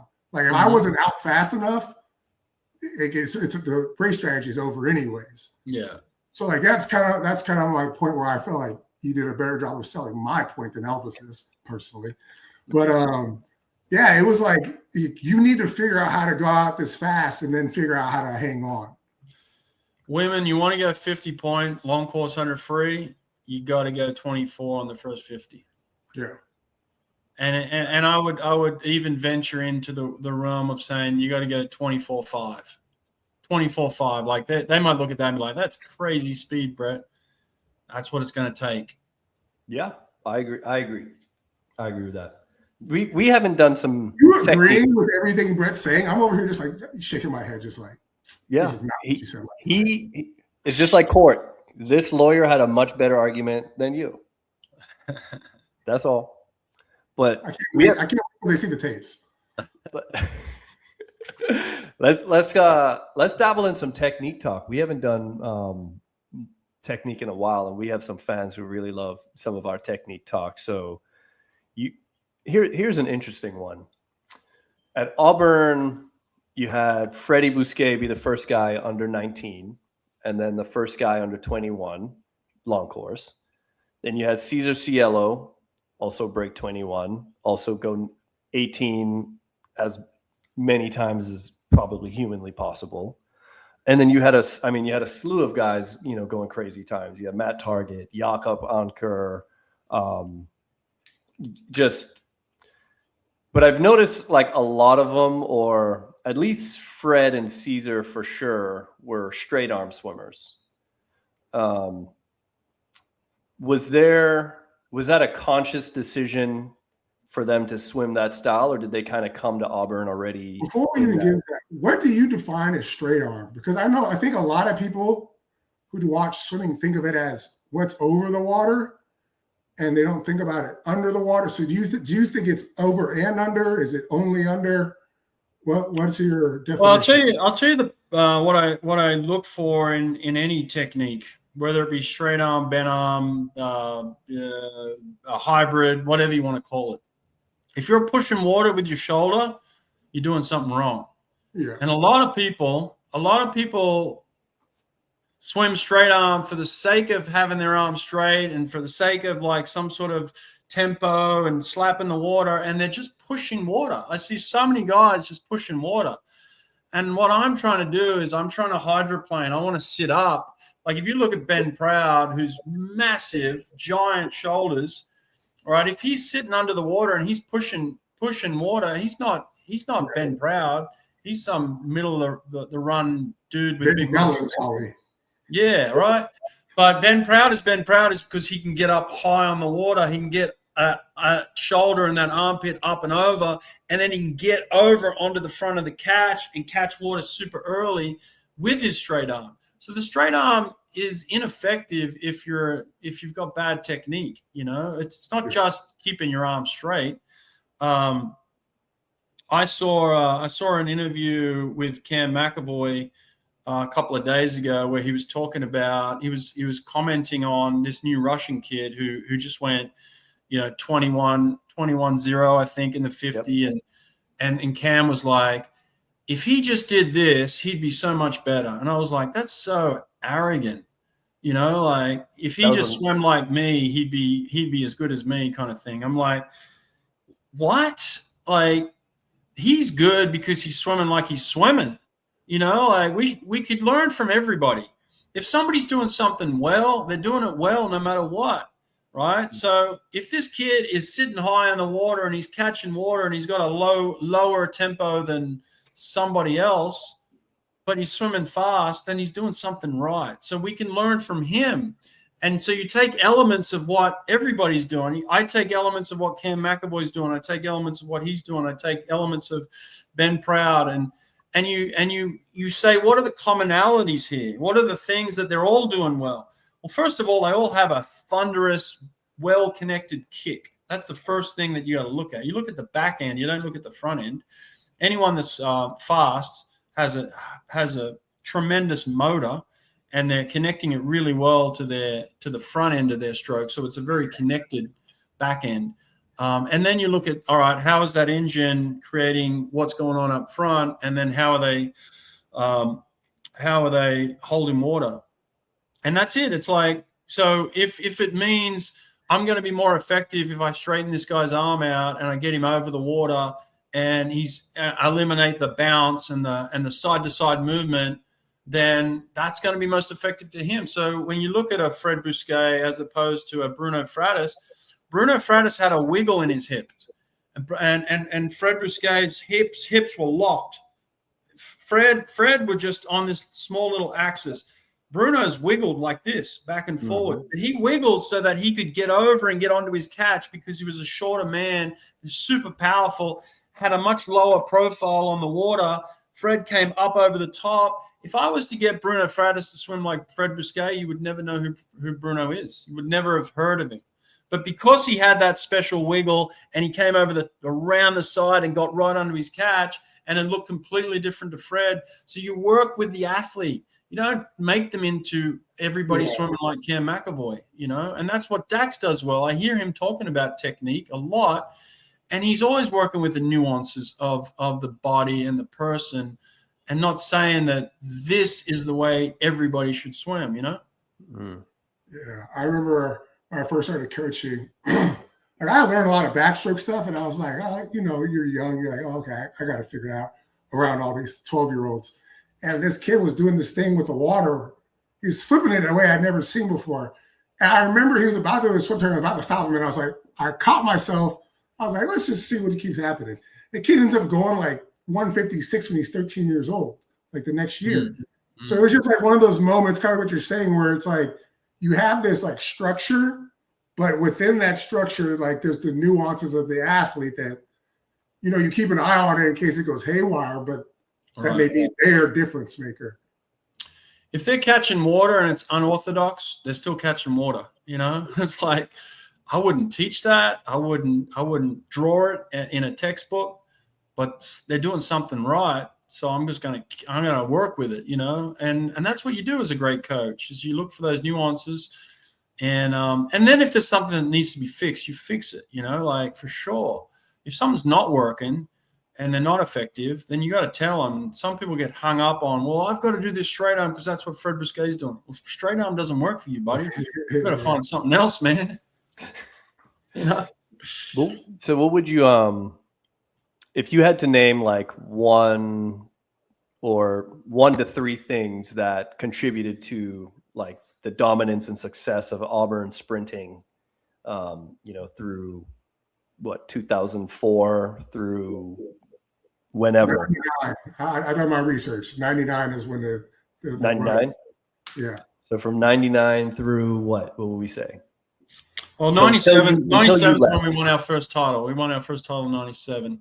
99, we won our second title. We went, we got our second. But that's when 99 is when we started slapping people's mamas. 99 is when we started slapping people around, and then it got crazy. So, but yeah, so I mean, there are factors within this, right? Like if you look at Virginia. Are they well coached? Yes. But do they have crazy talent? Yes. If you look at any Texas team that dominated with Eddie, Were they well coached? Yes. Did they have talent? Absolutely. You can't have one without the other. You know, you got to have the talent. You know, you got to have the horses in the stable.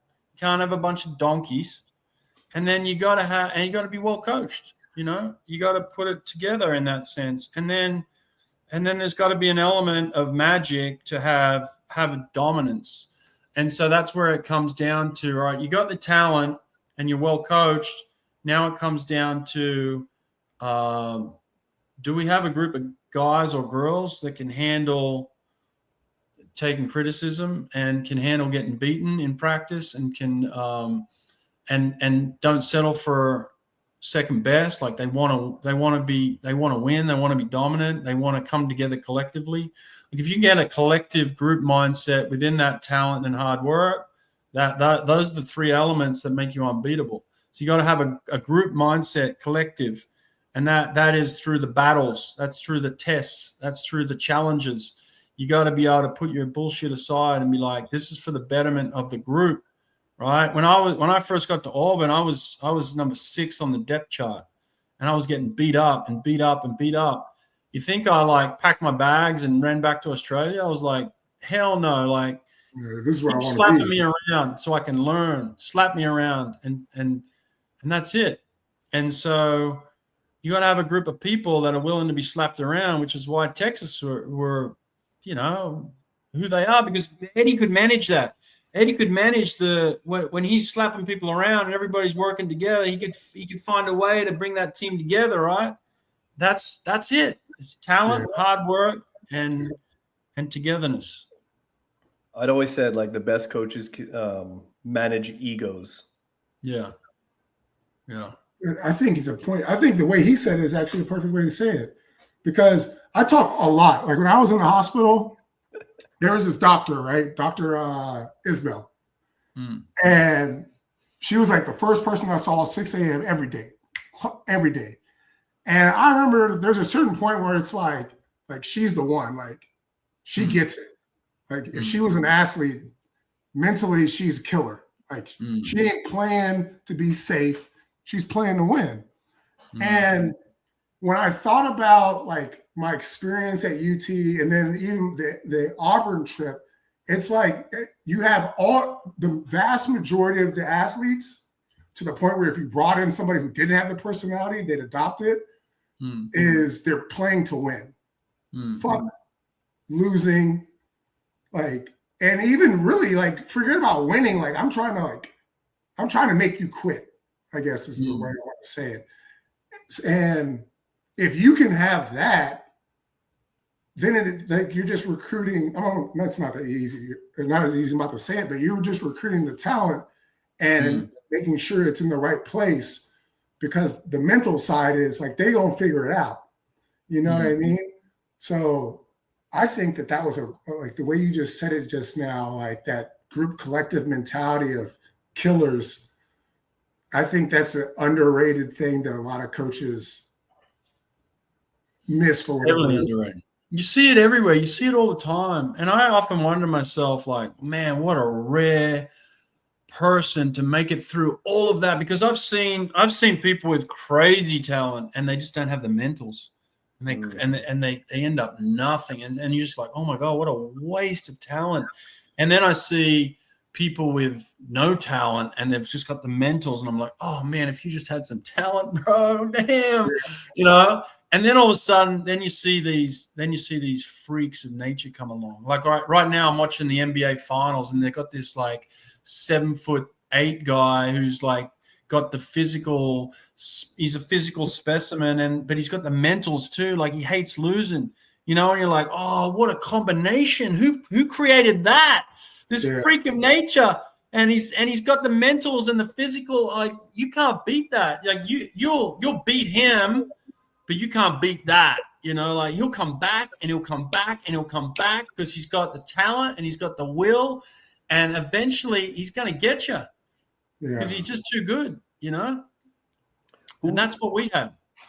Who would you say was like the most transformative athlete you've had to work with, whether it was somebody we know or don't know, like just that came to the team and was like, oh, this guy like or gal is special there, or I don't know how to explain that, like whether they were. I'll say it because Chris Cubic said I was that guy, but Yeah. like the guy who comes in who has the talent and somehow like impacts the culture and the way that like takes what like the ideal that you have and you're like, oh, I didn't even know we could go like to this level of right being being Auburn. You know what I mean? Like who was that for you guys, or how many? Yeah, I mean, look, I've never until recently, until I've started to work with Christian, I've never met somebody who is so gifted that they are clearly better than everybody else. Like clearly, like I've had people on the level of like, okay, you're better here, but you're better there, and you're better there, and they're kind of like it's all level. Like you meet these people, and they're all good. Like I've a lot of good people. I've only experienced greatness a couple of times, and the first time I experienced true greatness was Cesar Cielo, and he was just a different human, and the more I interacted with him, the more I realized like, oh, you're destined for greatness if you stay on this track. And it wasn't even me necessarily keeping him on this track. Sometimes he was so like locked in on his own greatness, it was uncomfortable to be around him. Like he would say, Brett, like I can't be around these people. I'm like, but Cesar, these are your teammates. He's like, these guys aren't on my level. God, I know this feeling. You know, he's like, they're not on my like Kobe Bryant type thing. This is what I'm talking about. I'm talking about a Kobe level of like greatness, where like he walks on the court and is like, just get the fuck off my court. You're not on my level, man. Like you're annoying me, you know? And like that was Cesar. He'd walk into the pool deck and he'd look around. He'd be like, and I'd be like, Cesar, these are like the top 1% of the world right here. And he's like, these guys are chumps, you know? And I'd be like, oh man. And I have, you know, once I started working with Christian and kind of he has that same kind of like level of greatness. I'm like, how was this guy never an Olympic champion? Like somebody didn't do the right thing with this guy along the way. Yeah, I'm like, somebody messed this guy up because like him and I have just clicked and connected in a very short time, 12 months, and he's done like he's won $2.5 million in the last 12 months. God. 2.5 million. And it's just like me connecting with his greatness. Like, cause I'd already connected with Cesar. And so like, I had this like understanding from Christian of like, hey, you've done this before, haven't you? I'm like, yeah, I've seen greatness before, man. And you're it. And he's like, finally someone gets me. Like, I think, and then when you connect like that, it's like it's like putting a charger in a socket, and it's just like electricity. And then it's like, then you're seeing greatness, man. Right now you're witnessing greatness.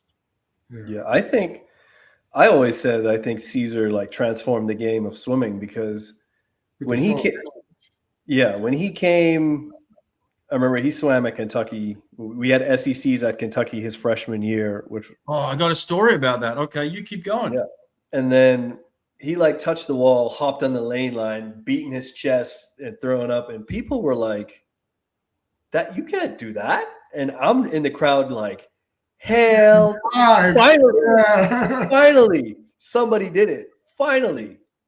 Yeah. And so we're in Kentucky, man, and with Cesar, and this is where David was good at times, where he worked him through the meet. Like he was working him out in the lead up to the meet. Like everyone else was resting and tapering and shaving, and Cesar would have to come to the pool and do like a workout. And at that time, he's training him for 200s, so he was like working him out, you know. And Cesar was like, man, I got to compete tomorrow. And I remember like he asked me to come over and just chat with him for a sec. And I went over and kind of had this private conversation where he's like, Brett, I'm so tired. Like, I can't understand why he did this to me. Like he couldn't understand why this was happening. And I distinctly remember this conversation in Kentucky. And I was like, because you're great. Like there's no one like you. Like you will go out there tomorrow and you'll wipe the floor with everybody that's shaved and tapered because they're not on your level. That's why. That's why he did this. He's not preparing you for the SEC championships in Kentucky. He's preparing you for the NCAA championships when you're going to express yourself to the world and you're going to dominate, And so then it was like this light bulb went off to him. That was the first time where he was like, okay, I get it now. Like I'm different, and that's why he's doing this. He's not picking on me. He's training me to be at that level so that when I get there, no one's around me, So I had to have that conversation with him in Kentucky, and that was kind of where the greatness started, right there at that meet. Yeah, I remember he swam the 200 at that meet too, and I was like, who is this guy? Like 200, 150, like what the hell? And winning. Tired. He swam it tired too. He was doing like 6K in the days before, like just punching out workouts. Yeah. Yeah, I remember that. I remember that because we would come to the pool to warm up, and y'all would be in there doing a workout. I was like, these show-offs. Yeah. But I think he came second or third in the 200. Sean Frazier won. Yeah. But I was still so impressed. I was like, damn, this dude is gonna be a freestyle monster. Yeah. That was the beginning of like people like, holy hell, who's this kid? And then it just went dominate for the next 6 years. Yeah. There's That's a really the thing that got me pumped about swimming, because I was like a hooper my whole life. I didn't really start watching swimming until the 2009 World Championships. And I remember when he won, it's like straight out of basketball, right? Like people celebrate all the time. But then I remember like the celebration, it looked like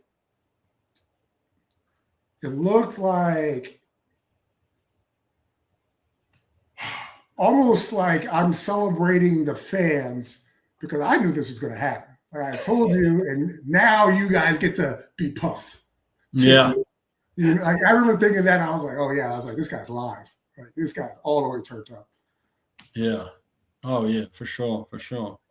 Well, I tell you why, like I recognize talent in Dax. I wanted Dax bad, man. We went to Dax. we went to Texas twice to get Dax. We wanted him. I knew he had talent. I knew he had a desire to be great too, and he ended up picking the right place. But I remember having a conversation with him, with you, Dax, and you were like, "Man, there's no black swimmers in Alabama. Man, I can't be a black swimmer in Alabama, Brett." And I was like, oh man, all right, you go where you need to go, man. Yeah, that was. You guys are in Texas. That was a tough choice though too. Like I really wanted to, because I knew that you guys knew freestyle, But then there's the family pool here. Like everybody in my family is here. It was a tough choice. You found the right spot, man. You found it. You look good in a Texas cap, man, and you looked happy and you swam well and you picked the right place, man. That's it. You pick the place where you're happiest, and that's it. You don't look back. That's it. They were all orange schools. Yeah. He's burnt orange. Dude, I got made fun of it. I'll say this for 4 years, everybody, because I was like this close to going to Auburn, and they'd be like, Dax the Tiger Tig. Like they call me that every day at UT for 4 years. It was just well, fun fact, when I went to the Olympics, it was 4 of us for the Bahamas, and 3 of them went to Auburn. I was the only non-Auburn swimmer. Oh. So you had dude, I was not great. I was not good out of high school. I would have been a speck of dust at Auburn, and I knew that.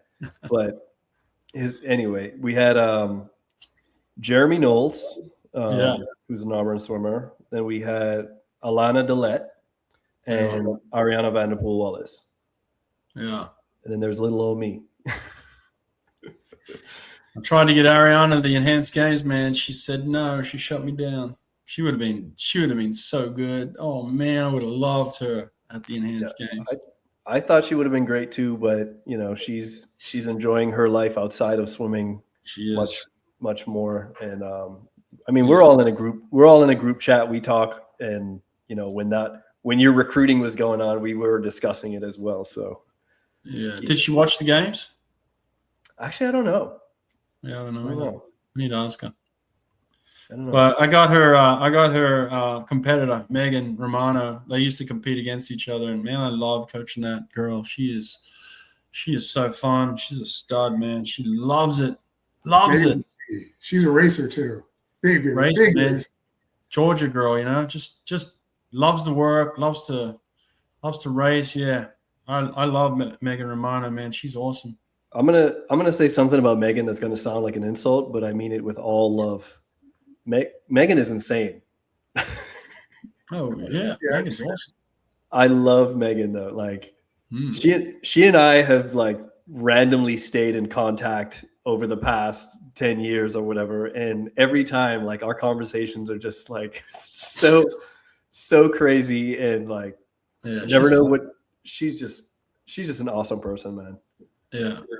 I've really enjoyed having her on the team. It's been grounding just having someone who's so cool and works so hard and loves to race. I just like, man, I love coming to work every day and working with those people. Yeah, I would have loved to see her versus Ariana though. I would have liked to see it. Yeah, me too. But I got one final question. There was a story that before the 2009, I don't know if it was the 50 or the 100 where Caesar swam. They said that you had taken Caesar's goggles to the Vatican and dipped them in the holy water. Is that true? Yeah, so it wasn't true at first. And I told an article came out right before. Well, actually, a reporter asked him about it. And because I had said to a reporter, oh, yeah, I dipped Caesar's goggles in holy water. I just said it as a joke. And then the reporter went back and told Caesar and was like, Brett, you can't joke about something like that. Like, we're in Rome. I'm Catholic. I'm about to race. He's like, if you don't dip my goggles in holy water, I'll be cursed. Like, I'll have a bad race. I was like, Caesar, we got like 3 hours until the 100 free. He's like, you better get to the Vatican and dip my goggles in holy water. You got it. Dude, I booked it. You have no idea how quickly I got to the Vatican. And I grabbed someone with me, Richard Long. I was like, Richard, take a photo because I need proof that I dipped these things. So I dipped these goggles in holy water. I snapped the shot. I'm like, let's get to the pool. I go back to the pool. I'm like, I dipped him in holy water. And he's like, show me. So I show him the photo. He's like, okay, good. He's like, now I'm going to break the world record. I was like, all right. So absolutely true story. It did happen. Holy shit. I didn't know it happened like that. Yeah, it happened like that. Talk about Jesus take the wheel. Okay. Right. Yeah, he was religious and superstitious. So it was like, I couldn't mess with either one of those. I had to get it done. So I definitely dipped him in holy water. I have a photo of it. It's actually on my Instagram. I posted it, but yeah, it's a classic. Yeah, he had a hell of a meet though. So shit, I should have taken my goggles too. Yeah, he's the only one. Well, I mean, I've only coached one individual Olympic gold medalist, so I've only ever had this experience once. But right before he went out to swim in the Olympic final, he just looked at me. He's like, Brett, relax. I'm about to become an Olympic gold medalist. And I was like, damn, bro. Okay. All right. I'm chill now. And then he went out and delivered, man. So he just had that knack, Yeah. I remember in 2008, after he won the medal, we were all in the cafeteria having lunch, and like, it was like Team Bahamas, Brazil, like some other, Caribbean / South American countries. And it was just cool to like, just be around, that aura, and he was actually very humble, despite, all the celebrations and everything that we see. And, he's no shame of crying on deck or on the medal stand, but, you're just sitting in the cafeteria, and it's like me, who was just a prelim swimmer at the Olympics, and then, eating lunch or dinner with the gold medalist and just having a conversation like peers, So that was one thing I really respected about Caesar.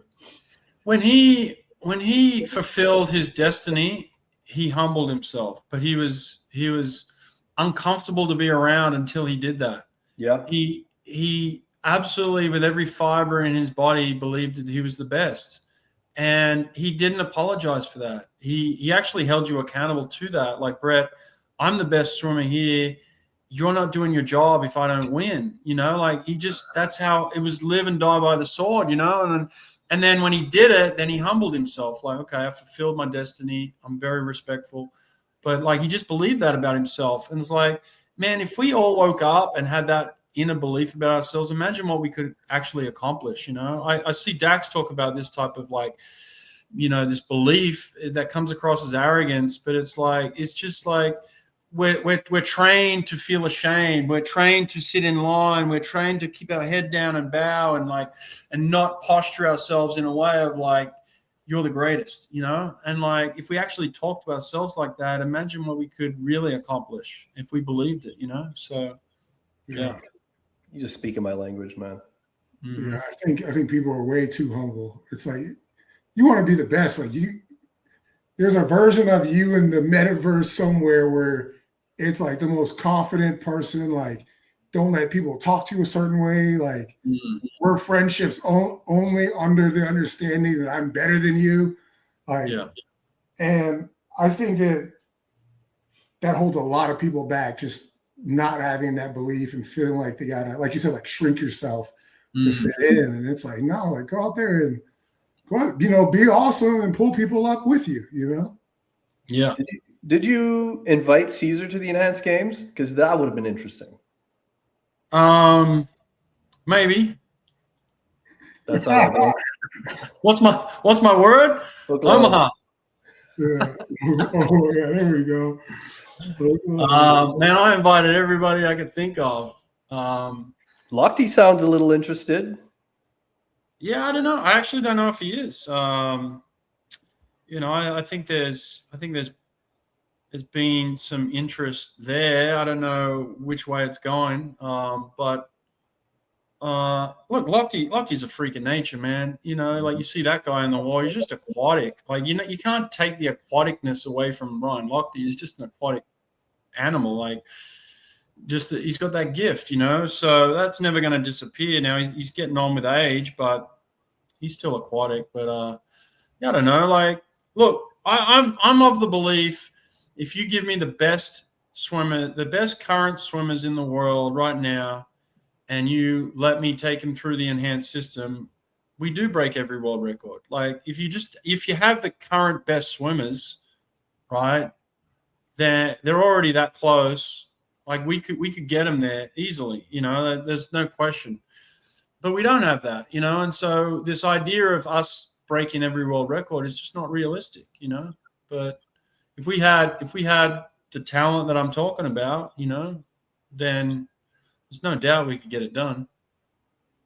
Does that make it more fun as a coach, though? Because, like, for me, all right, so my business, right, I get a lot of kids from the island of broken toys. I get a lot where they're just, like, thrown away, like 9, 10-year-olds, 11, 12-year-olds. Where you live, the island of broken toys. And then it's like, we spend a year and a half together, and then the fastest kid I had this one girl had like a 1-inch vertical, like her posterior chain was so tight that when she went down to touch her toes, her heels lifted off the ground. And then, by the time, a year later, she's their second fastest breaststroker in the group. So, like, does that make it fun for you or like a little bit more, not challenging, like difficult, but challenging, like you got to prove that you are who you say you are when you get like the non-top athlete, like those athletes that were going best times who haven't swam in forever? Yeah. I mean, one of the most fulfilling experiences that I had at the games is from an athlete named Emily Barclay. Do you know who Emily Barclay is before the enhanced games? If I say Emily Barclay to you 4 months ago, what's your response? I said, who is this girl? And then I did some Googling and I was like, oh, okay, meh. Who was she before, even with the Googling, right? Never represented England at a major international, never been to a world championship, never been to Olympic games, right? Posts a time at the enhanced games that wins a medal at every single Olympics in history. Posts a time at the enhanced games that is number 1 in the world right now. Never been to a world championship, never been to Olympics, never swum in an NCAA final, Dax, never been the top of anything. She's number one in the world right now. So, like, these people that say, "Oh, what a failure!" Like, Yeah. you're just so short-sighted. It's just so stupid. She went from 24.9 as a best time 5 years ago when she was at her peak, right? 24.9, and she went 24.0 at the enhanced games. Would have won a medal at every single Olympics. Like, come on, man. You know, like, to me, that gives me enormous amount of pride, as if like someone had broken a world record. That's the kind of pride it gives me, you know? So, yeah. Yeah. For sure. And there's more stories like that. I could go on and on with others, but I could also go on in the future and be like, if we get results like that, how could I not be happy? How could you not say that's successful? You know, like, if it's just a matter of world records, then just give me the best swimmers in the world. We'll go break every world record. But if it's a matter of doing something you've never done before, and that's the whole idea here of how fast can you go, if you're trying to answer the question of how fast can you go and do something you've never done before, and you answer both those questions with one swim like Emily Barclay, then, man, give me 100 of those, and I'll be happy. Yeah. Give me Elvis, right? Give me Elvis in the 50 fly. Elvis, have you ever gone 22? No, sir. Give me Elvis in the 50 fly. Give me 6 months with him. Let me get him to 22, and there we go. We've had success, you know. Well, you know, we may be able to travel around pretty easily soon. You know, we got pots on the back grill on the stove. You can do that, Elvis. I can find you a lane in the next enhanced games. Is this an official invite? I'm saying I could find you a lane. I could do that, you know. Yeah, it's unofficial. Okay, got it. Let's see. My best time was 23.7 something. Oh yeah, you go 22.9. It's like you've broken the world record right there, isn't it? Tell me that's not the same feeling. I mean, hell yeah, I feel great. Yeah. Don't get me wrong. I'm just saying, like, 23.7 to 22.9, man. That's a leap. You never thought you'd get anywhere near that, you know? Yeah, true. Never did get anywhere near that. So it's like, that's a leap, man. True. You start taking leaps like that, that's remarkable, you know? So I want more of those. Yeah. Let's see what that check looked like, and we'll talk. Yeah, yours is gonna be all zeros to start out with. Yeah, right. Yeah, you gotta No show me more numbers.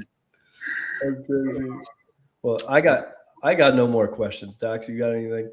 No, that's it for me, man. I thought this. All right, boys. Appreciate you having me on, and bit of fun stuff here. And give me final edits. All right, I don't want to be clipped up here looking like a fool. Okay. We would never do it to you, man.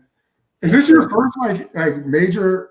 Let's say major, yeah, major swim interview since like all this madness has started?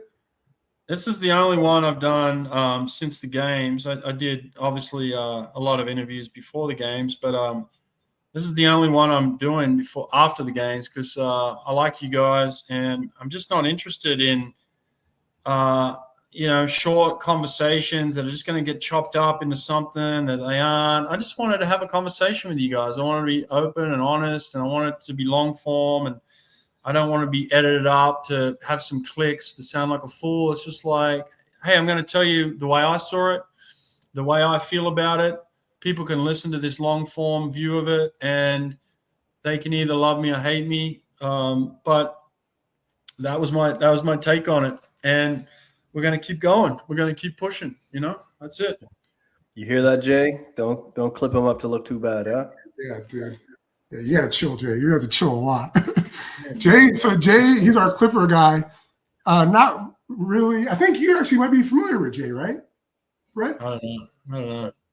Well, anyway, he's got the magic finger. Somehow he'll get you clicks. Yeah, I don't want to be clicked up, all right?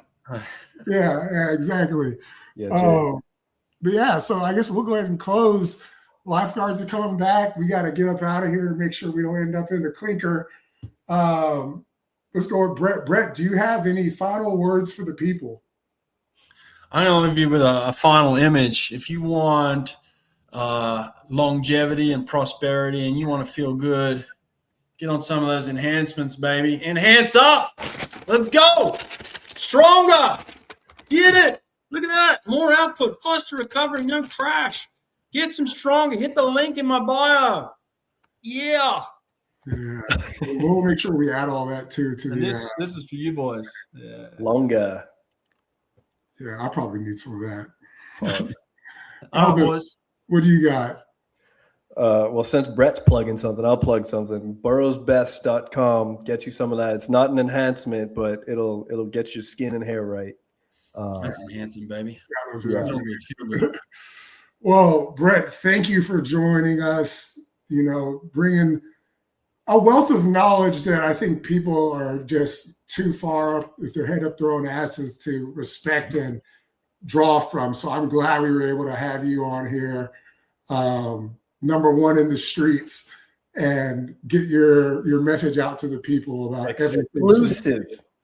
Exclusive interview. Look at that with the Night Swim boys. Look at All right, us. boys.